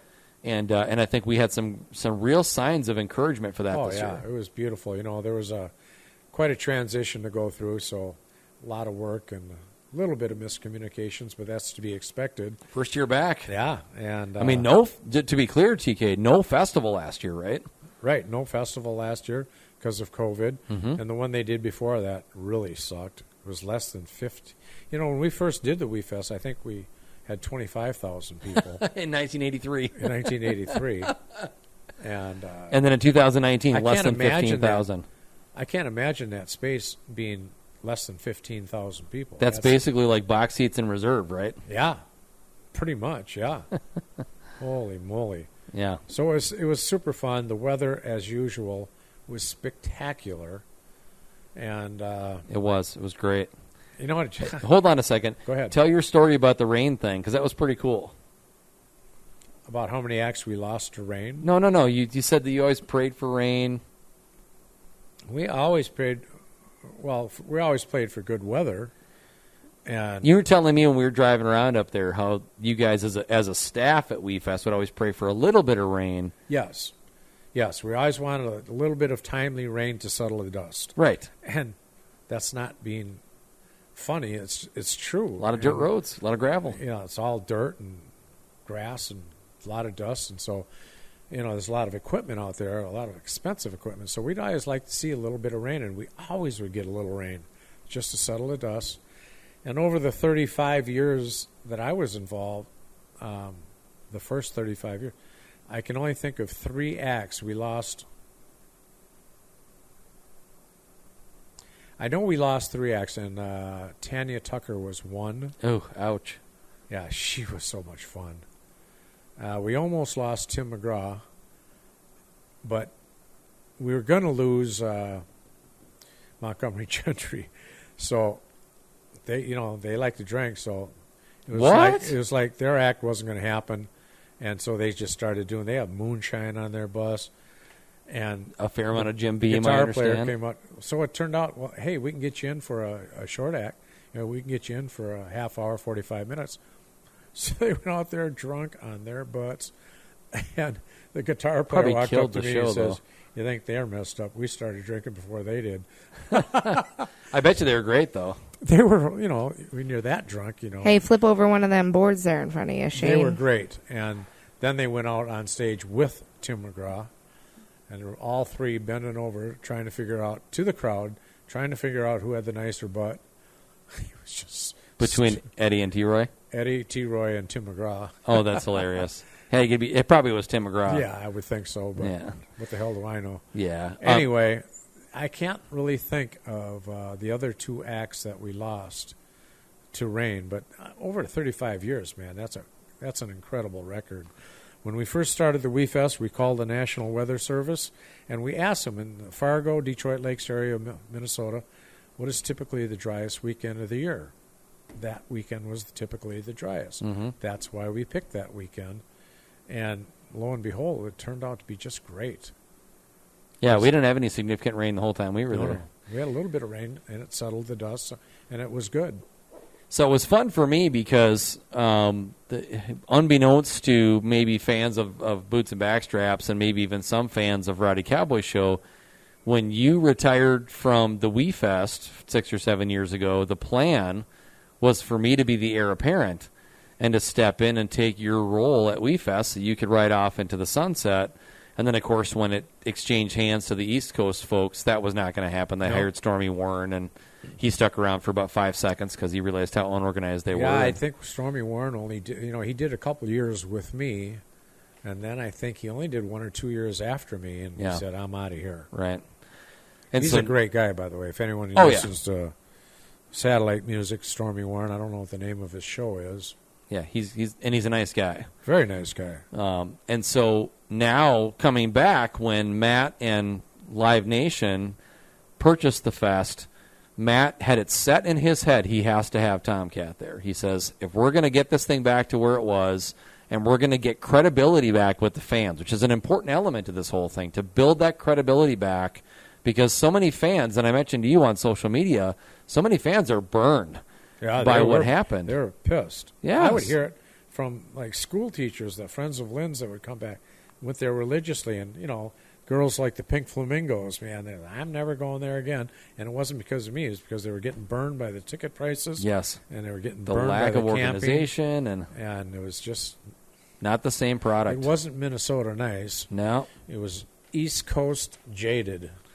Yeah, and so with them coming in, and they said in order for us to build this confidence back with the fans, which is their focus, with Matt especially, because Matt is very about renewing that trust and respect with the fan base. Yep. He's very singularly focused about that. Matt will open his checkbook and just start writing checks as much as he has to rebuild that faith with the fan base, to help them understand that get the right people in place now, and the festival is going to get back to where it was and then some, so that they can have that confidence that when they're coming up to WeFest, they're going to get the product they expect, and part of that was having you there. I think only because they were so familiar with my face and my voice that seeing me again, we go, oh, man, great. The WeFest is back in the right hands. And that's what we try to portray on stage, is just, hey, everybody, we have the WeFest back. No more East Coast bullshit. We're going to do it, and we're going to take care of you, and we're going to have a great, great show again. When we were so up when there, they see that face and hear that voice, Yeah. I think it made them feel a little more comfortable. And that's exactly where I'm going with this. Is you and I worked together Wednesday and Thursday up there, and I had to come back Friday and Saturday. Yep. You were up there Friday and Saturday, but in that 2 days that I was with you, as we would do main stage announcements versus the barn stage announcements, it didn't matter which stage we were on. You would say, and sort of sheepishly and humbly, to your credit, hey, does anyone know who I am anymore? And people would go crazy. They're like, we know who you are. You're the face of the WeFest for 35 years. I started seeing all these young people, young boys, young girls, and I'm thinking, they don't know who the hell I am. Yes, they do. And I'm like, does anybody remember me? And thank God they did. Yep. Because that's one of the big reasons we went up there, just to put a face back to the show. Yes. And let people know that, hey, they're not going to get gouged anymore, and they can come back and still kick it up and have fun. Enjoy the nation's #1 outdoor country music festival. Right. And to kind of piggyback off of that now, the new plan is back in place, correct? And so when you decide to hang it up, I will again be the heir apparent. So that's what we have in the works now, is for me to here I am making an announcement, announcing a band on the barn stage. This is Tripwire in between it was before Tripwire. I don't know. I see all this footage and it all blends together. Yeah, so that's what we were working on this year. Is for me to that is the plan. We'll have to see how it rolls. The plan with Matt and I is you and I doing the WeFest together next year. Yep. So that we make sure that you're comfortable with all that goes on stage, which is a lot. And then you taking over, and I can, like you said, get a ride off into the sunset. Come back, Shane. Yeah, and so whether you're a fan of Rowdy Cowboy Show, you're a fan of Boots and Backstraps, just know that we are working with Matt and with the team, with Live Nation, to make sure that you're getting the best possible outcome at WeFest with Tomcat there now, and me working with Tomcat, and then potentially me in the future when Tomcat hangs it up, to make sure you're getting that on-stage host that's going to bring the entertaining value, that's going to bring that presence that you've come to expect with TK being there for the first 35 years. You got it, man. Let's do a little shout-out for Kelly Pickler. She was a lot of fun. Kelly was fantastic. She's such a sweet there she gal. Is. There's my wife, Lynn, who's the most beautiful, way more beautiful than Kelly Pickler. And, beauty in and out. Lynn's the best. The Bob Marley shirt, that's a throwback right there. I wish I walked up to a... What did hers say? What did Kelly say? It was a Chris Kyle. thing. Oh, okay. Yeah, Chris Kyle. American Sniper. I walked up to a young black kid up there who was doing security. He had dreadlocks. And I said to him, I used to know a guy with hair like that. And he looked at me like, what? And I pulled my shirt down. I said, I used to know a guy with hair. He goes, oh, Bob Marley, man.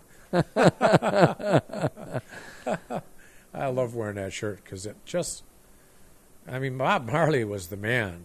He was like in Jamaica, he was a god in Jamaica. Yeah. And not to be irreverent to the one and only true God, but yep. I love Bob Marley's music.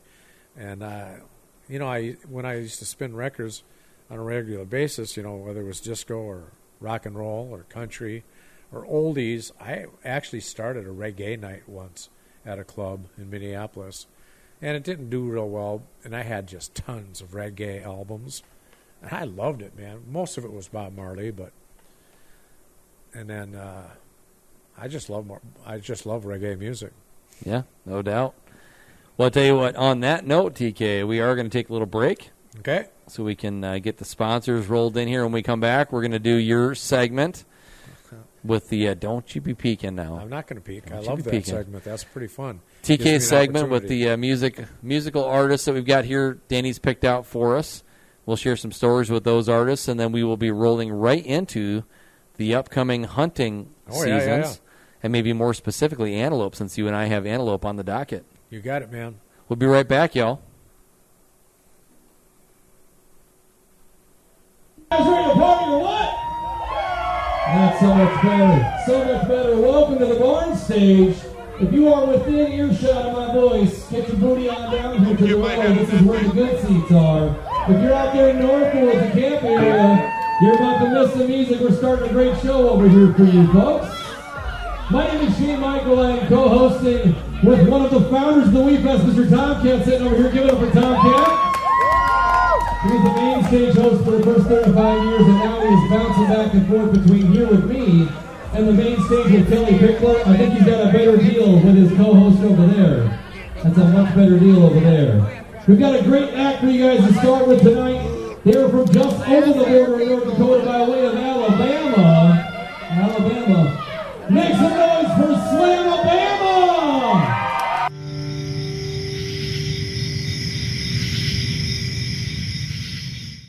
Boots and Backstraps is proudly brought to you by Homes by Shayne. Make your move with the Homes by Shayne team. Commitment to community and unparalleled customer service are the foundation of this RE/MAX Results referral-based business. Their driven team of experts communicate with their clients every step of the way, ensuring a memorable experience from the first conversation through your closing day.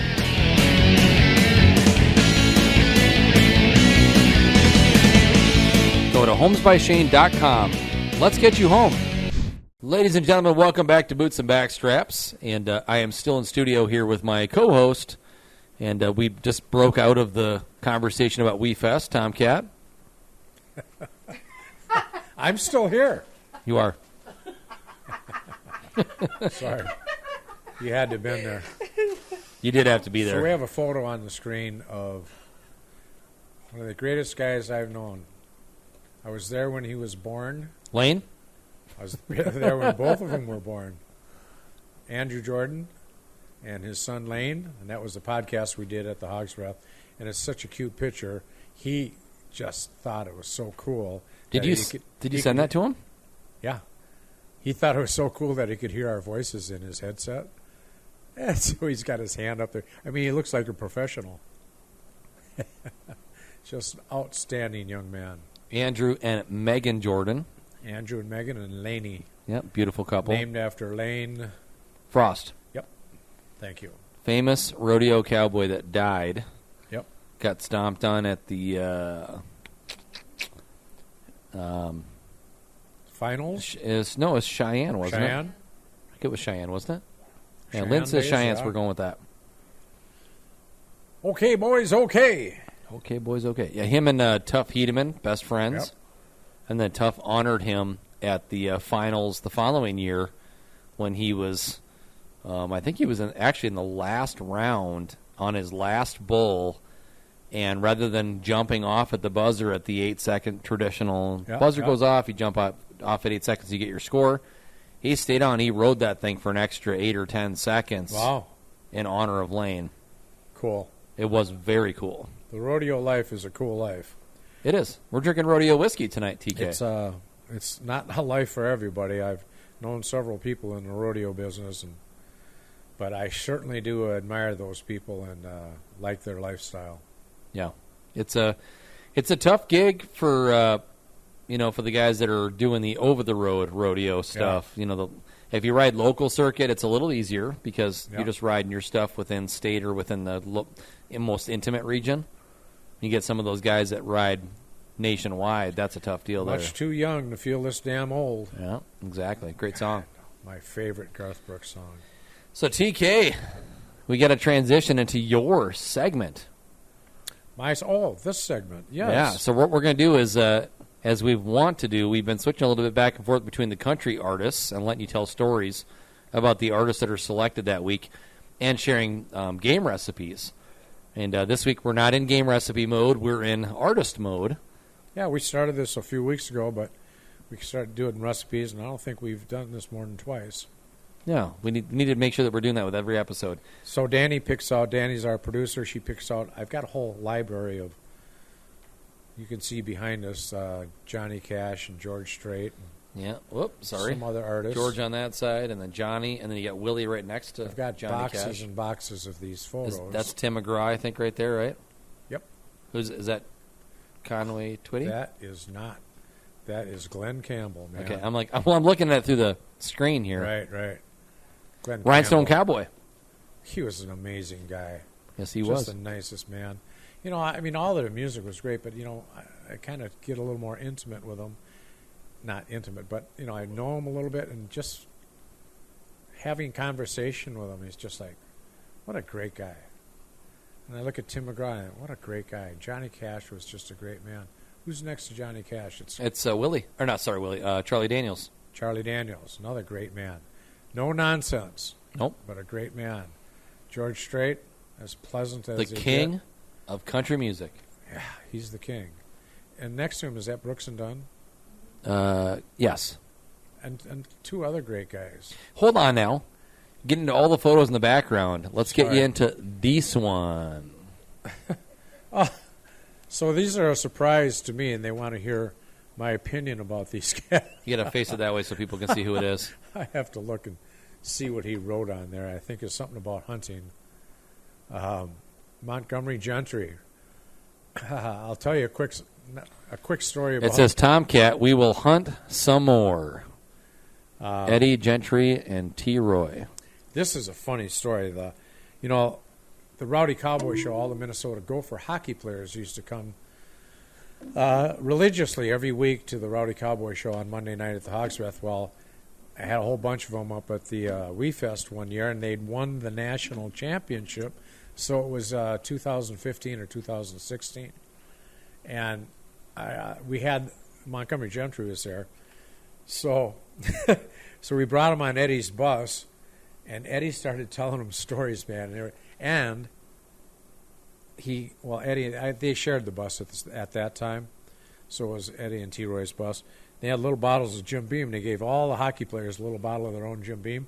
Not just a little airline thing. It was about like that, like a pint. Okay. That's impressive. So he's telling stories, and these guys are pulling on the Jim Beam, and they're athletes, man. And I mean, I know they're young, and they can handle it, but a couple of them couldn't handle it, and I'm not going to say any names. One of them made a mess out of their bathroom. Who the hell puked in our bathroom? So he's telling this story about their buddy who married, who's the hockey player for the Nashville Predators that married, I can't even remember her name. You're thinking of Mike Fisher. Yes. Married Carrie Underwood. Mike Fisher married, so he's talking about them going out on the ice with Mike Fisher, and he's that son of a bitch. He'd skate up, and if you played hockey or skated at all, you know how you could skate along someone else and just kind of flick your blade out there and hit their blade, and they go ass over tea kettles. He'd say, that son of a bitch would skate up alongside of us, and he'd flick his little blade out there, and he'd hit our blade, and we'd go falling. But we got that son of a bitch back. I mean, he had very colorful language. This is Eddie talking. I was saying that must have been Eddie. Eddie Montgomery. We got that. One day he was out there on the ice practicing slap shots, and me and T-Roy, we snuck our shotguns in, and every time he'd take a slap shot, we'd sneak over to him. Boom! We'd shoot that thing right out of the air. And he had more colorful language than that. And these guys that play hockey for a living, in college, they're just peeing in their pants. They're laughing so hard because he was so animated and so colorful, and telling these hockey players about him and Mike Fisher and shooting the puck out of the air. These guys are laughing. Oh, my gosh. That was so much fun. Montgomery Gentry. And Eddie Montgomery is still touring, correct? Yeah, and it's still called Montgomery Gentry. He's doing the Livin' Foundation, the Livin' Festival. Livin' Festival. And then there was T-Roy, and I went hunting with T-Roy a couple times, and that made national news. And we won't even go into that, but, we had a lot of fun. God rest his soul. T-Roy and I drank a lot of booze up there by Sandstone, Minnesota, and did a little bear hunting, and then he kind of continued after the first 2 years I bear hunted. He continued on his own and got in a little bit of trouble for that. But we had an awful lot of fun. And you know what? Their music's going to live forever, boy. How many songs of theirs did we play religiously Half dozen? At a Rowdy Cowboy Show? All the time. Yep. For sure. All the time. Are you ready for your next one? I am. All right, here we go. Oh, let's flip that over. God. What a beautiful woman. Faith Hill. Mrs. Hill. I would say Mrs. Tim McGraw, but that's probably not true. He's probably Mr. Faith Hill. Well, we had her at the WeFest, and I have photos of Faith, and she was standing on the side of the stage and I was visiting with her, and Lynn was there, and she, I think, actually warned Faith Hill about my antics. And so I'm standing talking to her, small talk, and I said, "Hey, Faith," I said, "what's this terrible rumor I hear about you?" She looked kind of shocked. And she says, "What?" I said, "Yeah, I hear that you're dating Tim McGraw." And she goes, "I am dating him. What's wrong with that?" And I said, "I'll tell you what's wrong with that. You never gave me a shot at the title." So she giggled and laughed, and it was just very, very pleasant. And I don't know, what can you say about Faith Hill? One of the most beautiful women in the world and one of the most beautiful voices in the world. She is, so when you think of women in country music, you've got a lot of different vocal abilities. Yeah. You've got a very special segment of women in country music that are known as sort of the powerhouse voices of country music. And Carrie certainly falls on that. You mentioned Carrie Underwood with Mike Fisher earlier. But Faith is definitely in that conversation as well. I was watching, what's the big award show? The CMAs? Grammys. Or ACMAs? The Grammys. They did a big deal on the greatest women vocal. They had Aretha Franklin. They had another black lady that was older than her. I'll say a little prayer for you. Sorry, I can't think. But anyway, they had slated Whitney Houston to be one of those. I mean, we're talking about the greatest female singers amazing vocalist that were still living. Hey, you know, there's a Barbra Streisand was one of them. Vegas is doing a Whitney Houston hologram show now. I heard about that. Where she comes out as a hologram and does all of her biggest hits. So Whitney Houston canceled. She was having issues at that time. So were they Bobby Brown issues? Yeah. What a puke. Right. Destroyed one of the most beautiful voices in history. Yeah. Anyway, Faith Hill filled in for Whitney Houston on that Grammy show. It was pretty cool. Yeah, I apologize for my lack of memory, but I remember the greatest women like Aretha Franklin, Barbra Streisand, maybe even Celine Dion was on it. I think she was. Amazing, powerful voice. And then Faith Hill. And Faith Hill came out short notice. She was shaking.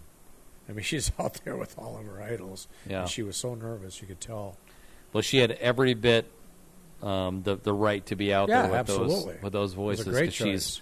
And you think of the women of country music and the ones that have left their mark. Yep. You go right down the line from Patsy Cline and Loretta Lynn and Dolly Parton and the Tammy Wynette and the Judds and you run right down the line, right? Yep. And Faith is every bit on that top of the mountain with those guys. Absolutely, she is is. Incredible. I guess the only other time I saw Faith in person was she was up there with Tim McGraw when he was headlining, and she had her sweats on, and she was on the side of the stage, and Tim was desperately trying to get her to come out and sing with her, and she's like, "Nope, I've got my sweatshirt on, and I'm not coming out there." And he was really trying to get her to come out. Oh, I'm sure. And the fans would have loved that. Oh, my God, they'd have gone crazy. Yeah, no doubt. Those duets of theirs, those duets were amazing. Well, TK, we got to shift gears here and get into talk about hunting. Talk about some hunting. Talk about some game. One of my favorite meats. Yep. And you would know your very first animal you ever harvest. His second hunt of his life, he nailed a beautiful antelope with his bow, and we had antelope meat. There it is. From an undisclosed distance. Well, it was, there's a lot of traditionalists that would have never shot it, but you and I practiced religiously at that distance, and you hammered it right through the heart, took out both legs, and we had great antelope meat for several weeks later. We're going antelope hunting again out to northwestern South Dakota, where there still is a segment of antelope. We won't say exactly where it is. We're not giving our spot away. No, but it's such a cool deal. Some great rancher friends of ours, Claudia and Taylor. And they lost Claudia lost her husband a long time ago, back when we used to hunt out there. And so Claudia, who's my age, another undisclosed age, Claudia, who's 40 my something. age, her and her son, who's in a wheelchair, he got paralyzed, Rodeo accident. tipped over on a four-wheeler, I think. Oh, okay. I thought it was. I thought it was a bull, but it was a four-wheeler. Okay. And he's I'm telling you, you should see this kid. He's out there greasing and working on those combines, out of his wheelchair. Those two run that. I don't remember how many thousand acres they have. They wouldn't say, but it's without getting them to actually nail a number down. Yeah. It's definitely north of 100,000 acres. So they farm that land or ranch that land, and they've got cattle. And It's amazing. Just to know that this elderly lady, who's as cool as any woman you'd ever meet, and her son, who's in a wheelchair, they manage that ranch, and they don't complain a bit, and they're the salt of the earth. And she still to this day wears her President Trump hat, because she was in the military herself. And military veterans for Trump. What her hat one said. of my favorite stories with UTK and them was actually this last year. We said we've always been very appreciative of them opening up their property to us to come in and hunt. But also this last year they let us camp there as well. Camp right on our land. Turkeys all around us, and antelope and deer. And just a most amazing family. And to show some appreciation, you and I said, hey, we'd like to take you into town, take you out to supper for a night, just to kind of say thank you and get some, because we would have supper with them at the house. Right. We said, let's take you out on us, just take you into town here and have some supper and just get to talk and have a couple drinks and just unwind a little bit and whatever.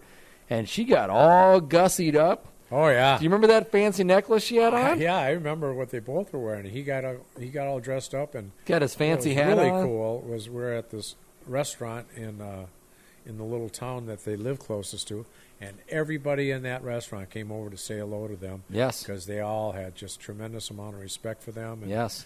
They were kind of royalty out there. Yes. I got to tell you, TK, and I know you'll echo my sentiment here, but I am so excited to see them again. Me too. In addition to the hunting that we get out there, I'm just excited to see Taylor and Claudia and share I a few think when I minutes with first them. took you out there, it was kind of a learning experience for you, and I remember being My very, first antelope hunt. very specific on. It's not all about the hunt. Most of it to me. Certainly, I love to be out west, and whether in the mountains or on the prairies, the hunting is just unbelievable. But it's getting to know those people and befriending them and making lifelong friends with them.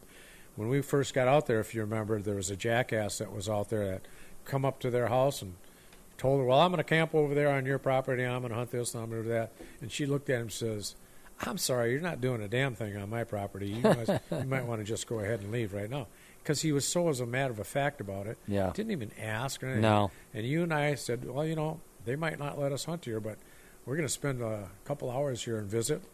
And I'm Which we telling you, did several folks, times. We were there. We weren't there an hour, and we're just small talking and talking about the state of the world and how ranching is. And I'm telling you, she went in the house. She baked us a whole batch of She did. chocolate Gooey chip cookies. Cookies, gooey.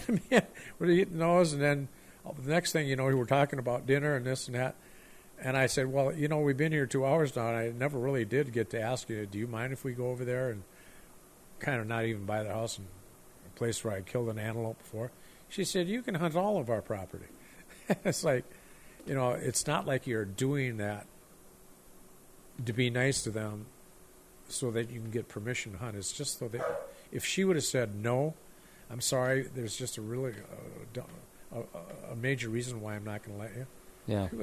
I still would have sat there and visited with her for another 2 hours because they're just the coolest people. They're so honest and they're so humble and all those qualities in people that you just Everything wish you'd everyone want to had. model Yeah, as an American, right? right. Just humble and generous and so polite, kind. I can remember her husband before years ago when he let us hunt there once, but then there was another time where he said, no, I've got some other hunters coming in, but we still were as good friends, and we had other places to hunt. Yeah.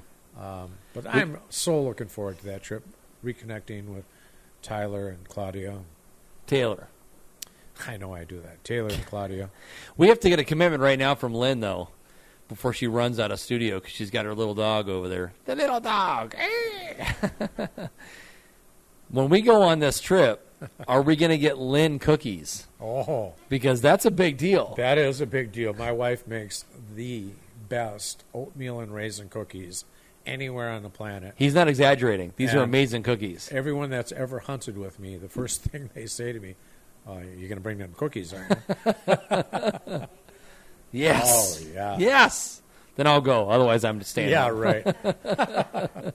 So that's going to be our first trip. Then we got Terry out there in Colorado lining up an elk hunt for us. Yep. And that'll be a couple weeks after.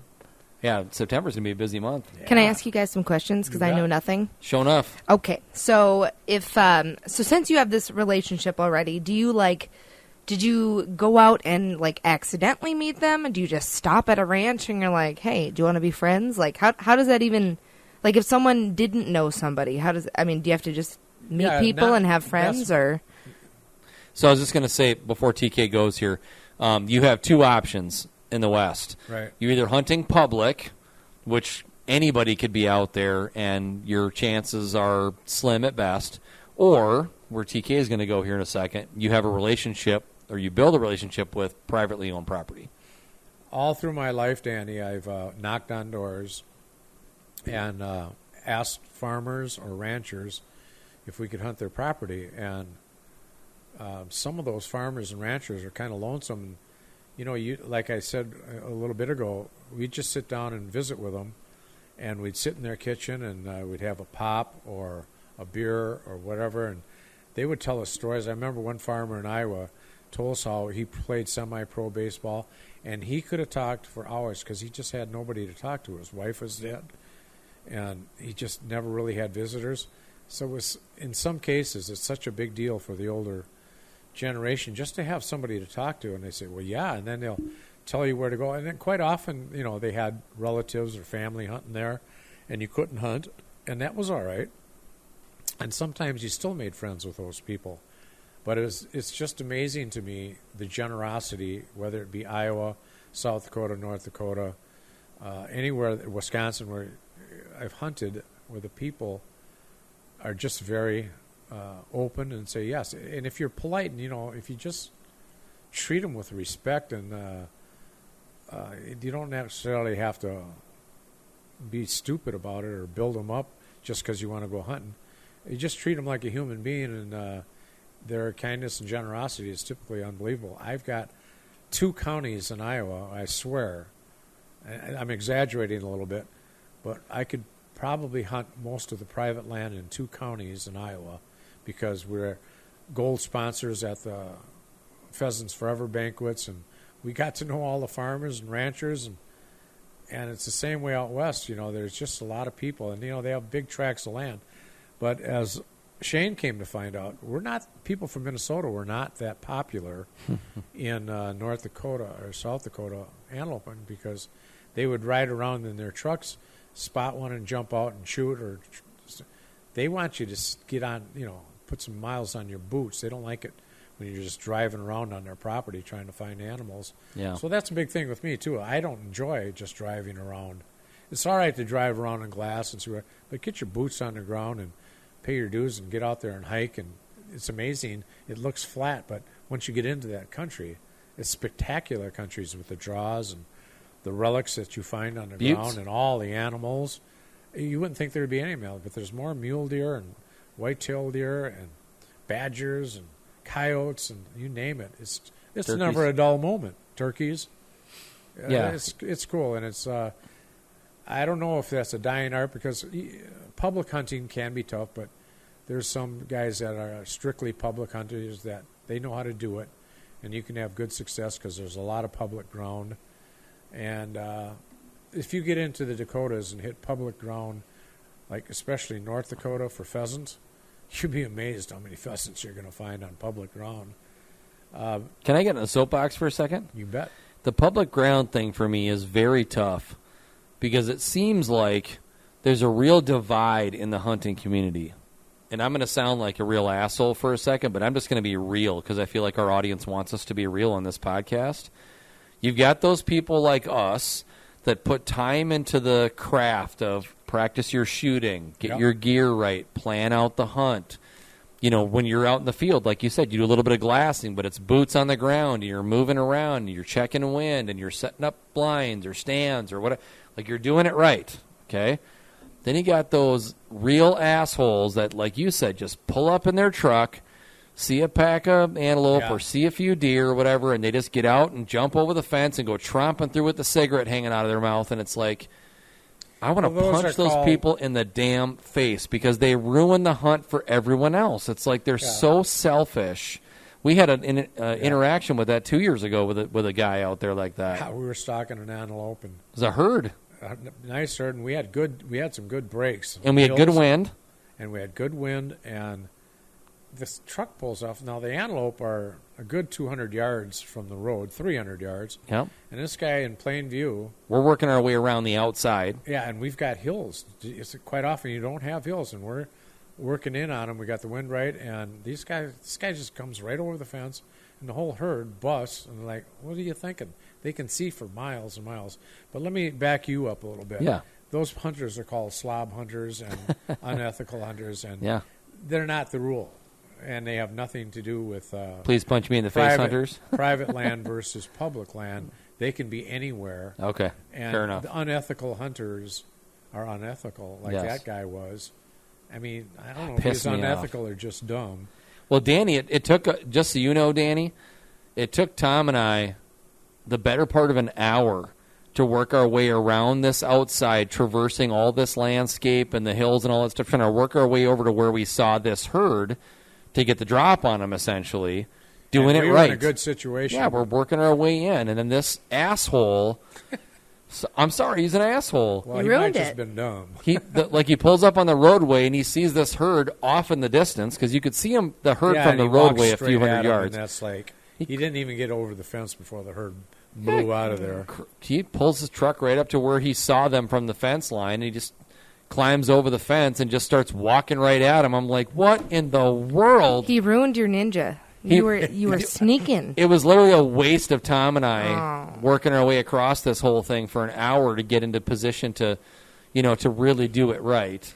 So let me ask you, what about a new hunter? Because obviously, like Shane, you got, Tom took you under his wing, for lack of better words. That guy that jumped over that fence could have been a new hunter, not just necessarily an asshole. I'm moving on from the asshole. I'm just asking for, new people to not be a slob or a snob or whatever you said. Like, how do they even get to the point where you guys are? If you're a new hunter and you don't have somebody with experience with you, that's what you do. You trial and error. Hold on, wait a second now. Figure it out and this and that. I'm going to correct you here, TK.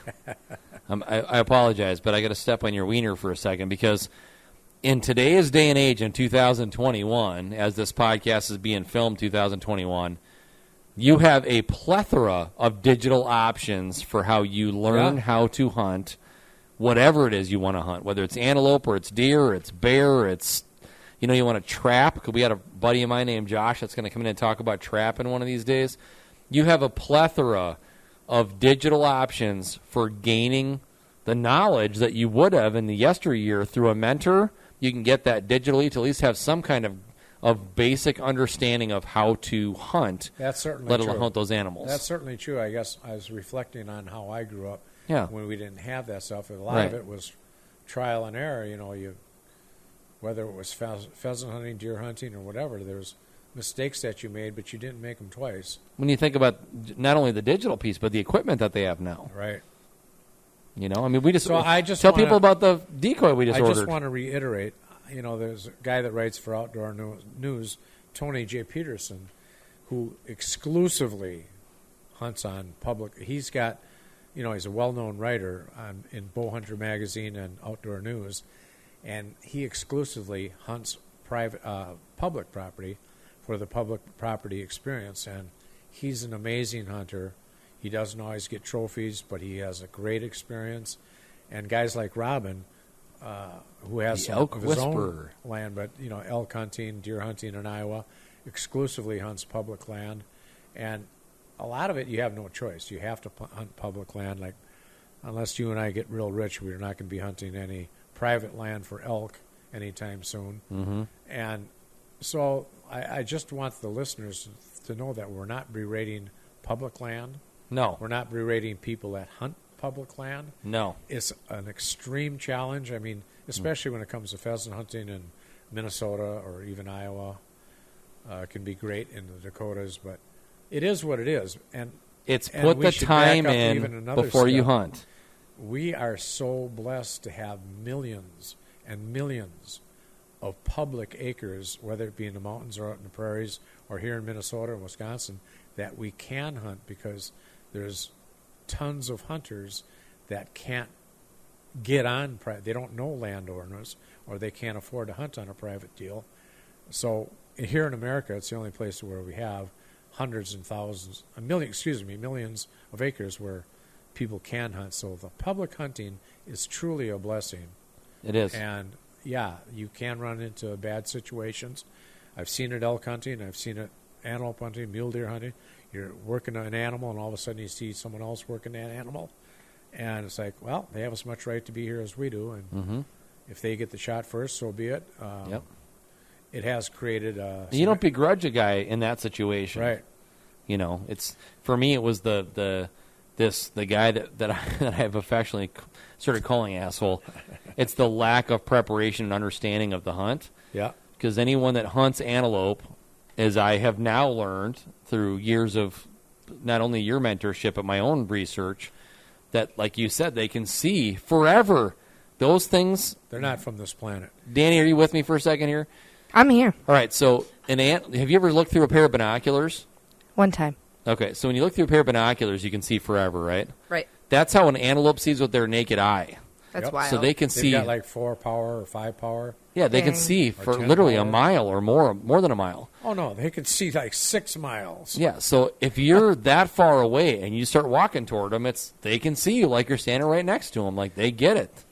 Yeah, exactly. You don't park your truck on the road within sight, climb over a fence within sight. All wild game have some kind of either one or two in particular heightened senses. Right. So antelope, their vision is that heightened sense where they just have this extraordinary ability to see. I can tell you about times where I've crawled up a hill because I knew there were antelope on the other side, a mile or 2 miles on the other side, and I would poke my head through a clump of sagebrush, and I'd look with my binoculars, and that whole damn herd would go, and I would That's wild. and I'd start turning. What are they looking at?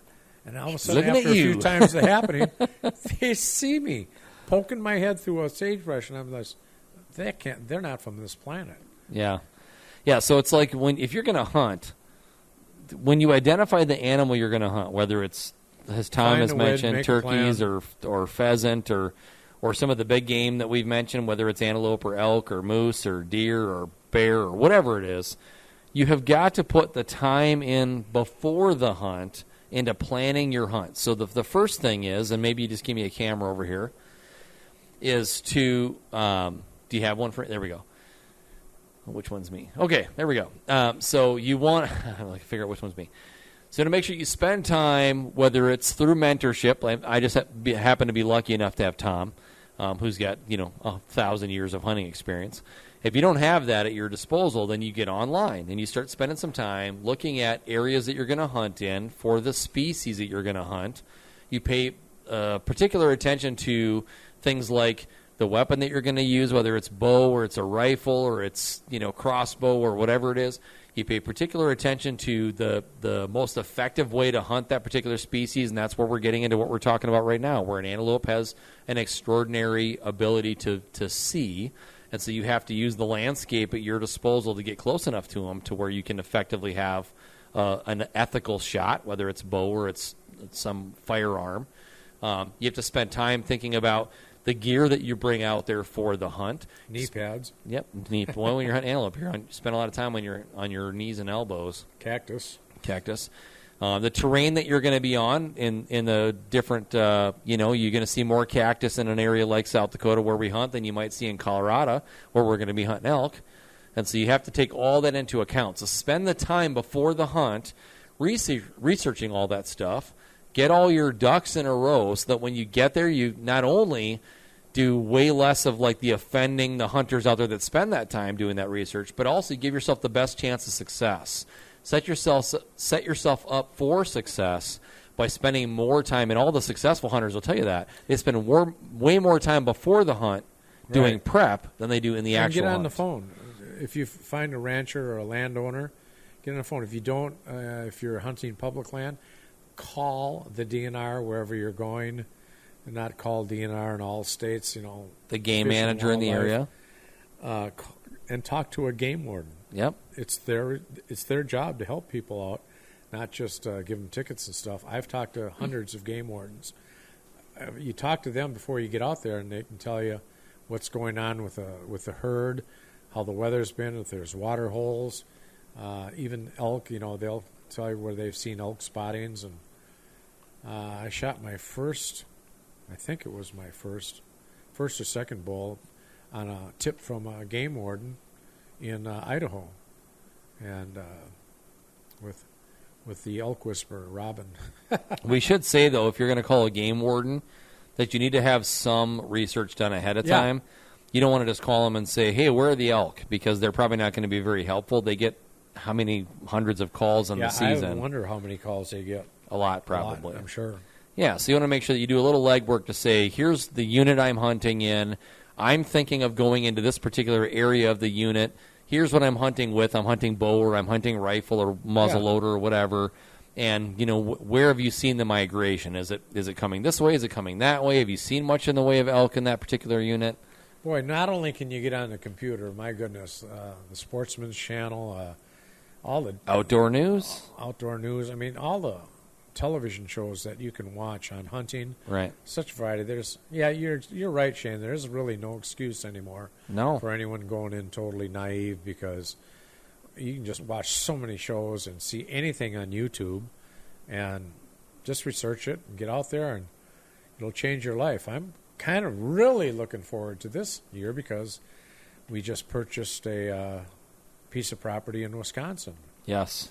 Really close to where I hunted for over 40 years. Before you go to that, though, tell people about the decoy that we bought for the antelope trip. I was just going to ask. Tell me about this decoy. Yeah, because Danny can pull it up on Google. Pull it up. It's I don't know what it's called, but it's you can get a deer or an elk, or in our case, we got the antelope. They attach right to your bow, and I've seen a couple of shows where they. I was like, is it the hat?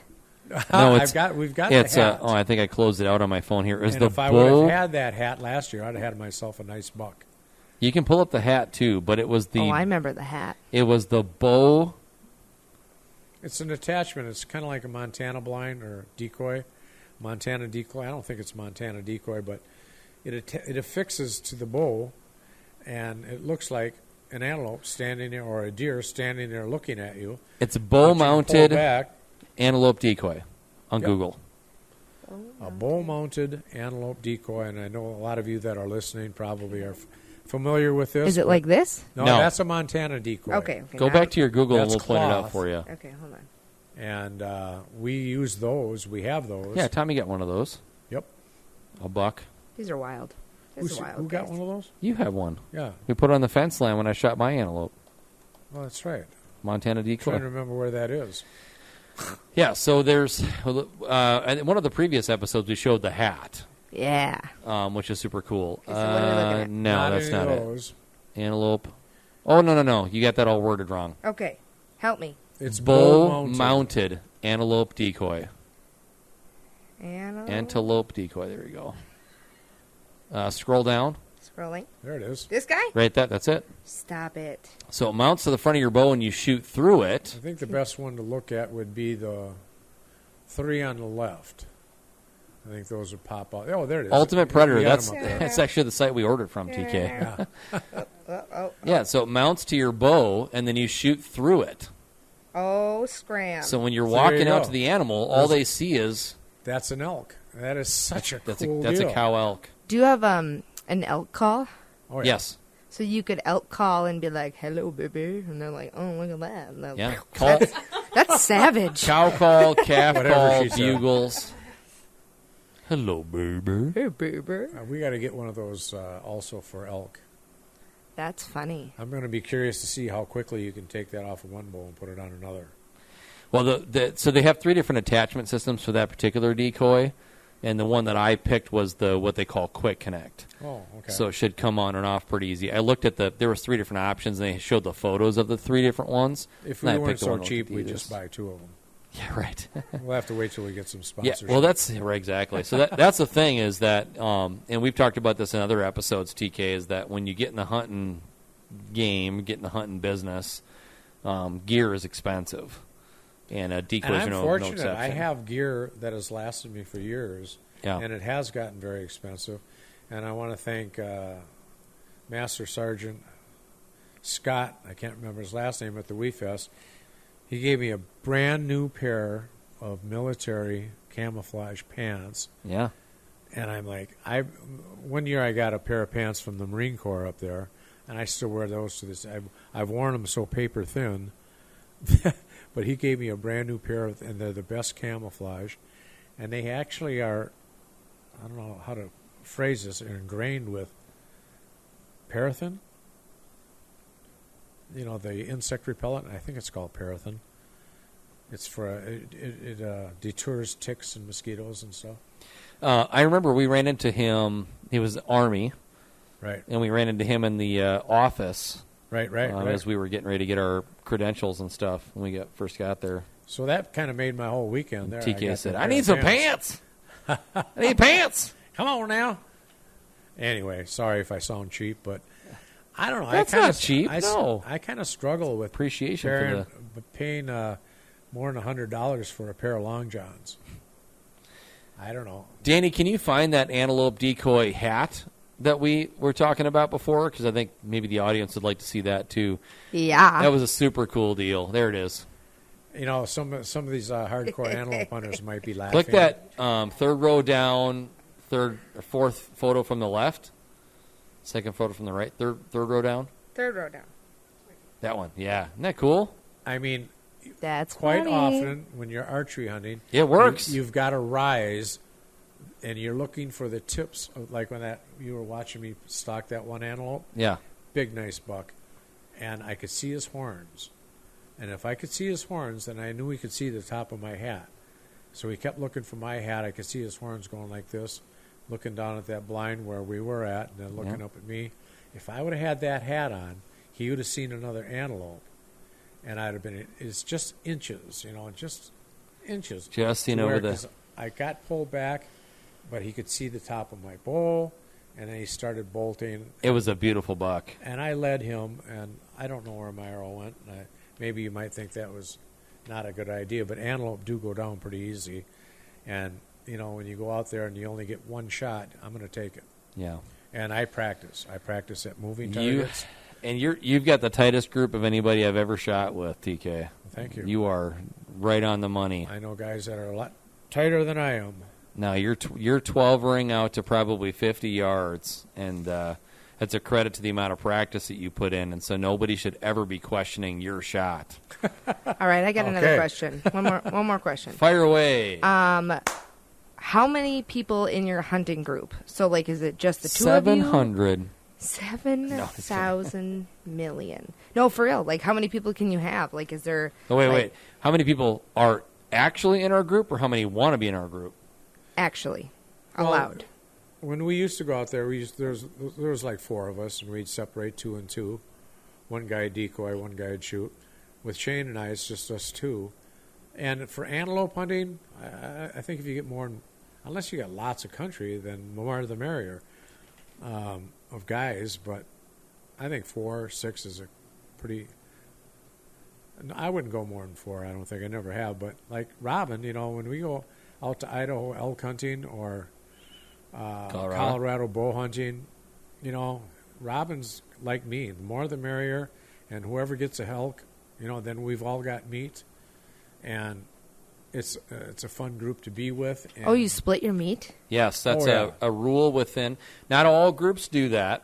Okay. But the people that Tom has introduced me to and the people that I've hunted with outside of my hunting with Tom, it's a honor system where anybody that shoots the animal, we split the meat evenly. Nice. Yeah, like if there's been like 6 of us that'll go elk hunting in Colorado. One year we came back with 3 elk, and so we all got a half an elk. Yeah. You know, and more recent, I was fortunate enough to get a bull. There was 4 of us, so all of us got a fourth of an elk. Although we got robbed a little in the amount of meat they sent us with. That's a different story. Yeah, we won't get into that. Well, they made up for it, but that was a different story. A processor got a little confused, I think. Yeah, so the idea is you sort of have in a gentleman's agreement that you're going to split the meat. And some states have what they call a party hunting rule, where let's say there's eight guys that are out hunting elk in Colorado. You only get 3-4 tags because the license, which is also called the tag, is so expensive for elk. So in Colorado, it's the cheapest to hunt elk of anywhere in the western side of the U.S., and it's still pushing $700, and that's just pay to play. So if you I pay my $680 or whatever for an elk tag, and if I don't shoot an elk, I don't get that money back. It just costs that much to get the license, and then if I shoot one, great, and if I don't get the money back. So that way, if you've got 8 guys and 3 or 4 of them get tags, everybody's out there hunting. You take turns between one guy's going to be calling, the other guy's going to be shooting. Wait a minute, you have to back up. You lost me a little bit there. If you've got 8 guys out there hunting, and they 3 or all 4 have to have tags. Well, no, it's the party hunt system. No, you can party hunt, meaning you can shoot a bull, and then you can shoot a second bull, and another guy can tag it. But everybody in the party has to have a license. Not in all states. I've never heard of that. No. I think you're misinterpreting the party system rules. Like in Minnesota, you can party hunt. And it's typical in Minnesota, Wisconsin, you get a group of people, like 8 guys or 12 guys, and they're all hunting together. If this guy shoots a deer, he tags it, that's fine. And then if they're doing drives and he shoots another one and someone else has to tag it, that's party hunting. But wherever you go, you have to have your own license. You can't just jump in on a group and say, hey, we're party hunting. And I'm sorry if I'm correcting you, but I'm not familiar with what you're talking about because I've never been anywhere in America where you can go, where you can hunt where you don't have the appropriate license. Yeah, maybe this is not so legal, but from what I've researched online, you can. Well, maybe I'm misinterpreting that party hunt piece of it because I know that when you're hunting with other guys, like you could shoot even though your tag is filled, you could still shoot. You can if that person has a tag that's willing to tag it. Yes. There are some groups, like if 4 guys go out there and say, no, don't shoot my bull. If you got one, like if I get one on the first day and then we're still hunting, I can still hunt with those people provided there's a party system and somebody's willing to surrender a tag. Otherwise, I'm back at the camp making dinner. And that's how you sort out who's going to keep the hide, too. Right. Because if you're going to do a mount, as an example, then the guy with the tag that paid for the tag is the one that's going to keep the mount if there's a mount. Right. Otherwise, you end up splitting the cost of the tag to make it fair so that everybody can share the meat. Because if you buy the tag, it doesn't make sense for everybody to just get meat. You got to share the cost of that tag. That makes sense. That makes sense. Unless the other guys also bought tags. Well, the good news is that we're getting back to hunting season because you got this dramatic layover of the spring and coming into summer where there isn't any legal hunting. And now we start getting into August, where we are now, and antelope's coming up, and whitetail's coming up, and muley's coming up, and bear season's coming up, and we'll get into elk season before we know it. And so we're getting into all that stuff.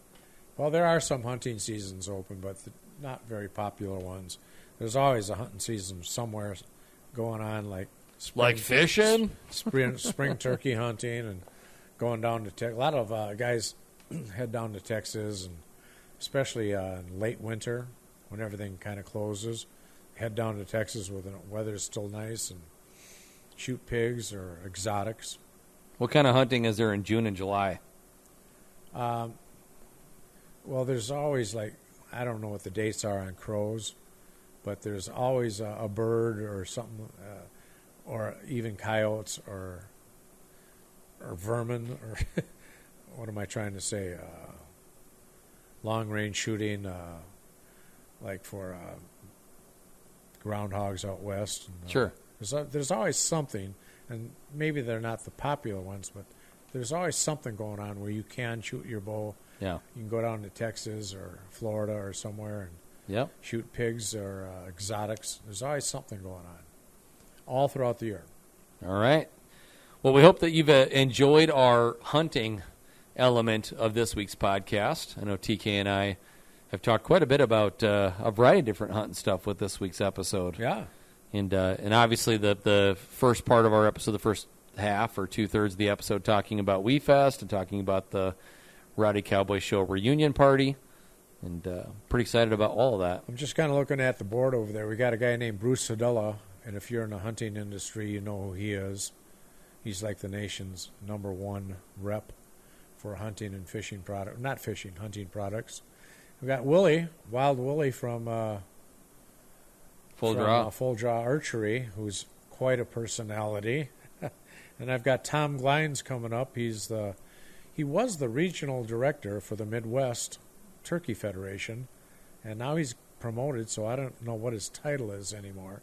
But he was the Minnesota representative, then regional, and now he's even got a higher promotion than that. I can see a lot of guys on there that are going to be fun to have on the show. Yeah, we have a very nice list of guests coming up in the future. When we first sat down and put this thing together, it was like more than a year's worth of people, and we haven't even touched the list I have in my email right now of other people. I'm telling you, we've had some fun. I hope you guys have been watching, and you can always go on YouTube or whatever, go back, because we've had some fun guests on here. We have. We really have. You need to go back and watch the earlier episodes, because we got some great people when the podcast was first getting started and maybe didn't have as much exposure as it does now that are not getting enough views on their episodes. So go back and watch some of those earlier episodes, because you will really enjoy those first handful of guests for sure. And don't judge us. Yeah, judge all you want. Folks, thanks for tuning in this week to Boots and Backstraps. And don't forget, you can send your comments, questions, and snide remarks over to bootsandbackstrapspodcast@gmail.com. And don't forget to give us a like. Go ahead and pinwheel that like for us, as we like to say in the hunting world. And make sure you leave a comment in the comment section of whatever platform you're watching on. We're on everything from Facebook to Spotify to YouTube, all the audio platforms. And recently we've added on Instagram, TikTok, and Twitter to our social media sphere. So make sure that you check all that stuff out. Follow us, like us, leave comments. Make sure you're sharing our content. We really appreciate it. TK. Yeah, it was a great show. A lot of fun, Shane. It's been busy from the Rowdy Cowboy Show to the WeFest. And we look forward to seeing you folks next week. But before we go, I always like to say, whether you're belting out your favorite country song or you're out there pursuing your favorite game animal, I encourage you to pursue the Lord with that same passion. He will teach you to shoot straight. Thanks for viewing. We'll see you next week.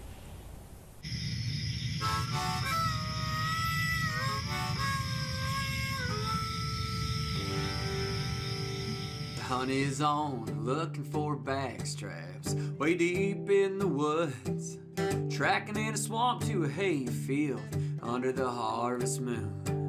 When the tags are filled, it's time to switch up our boots.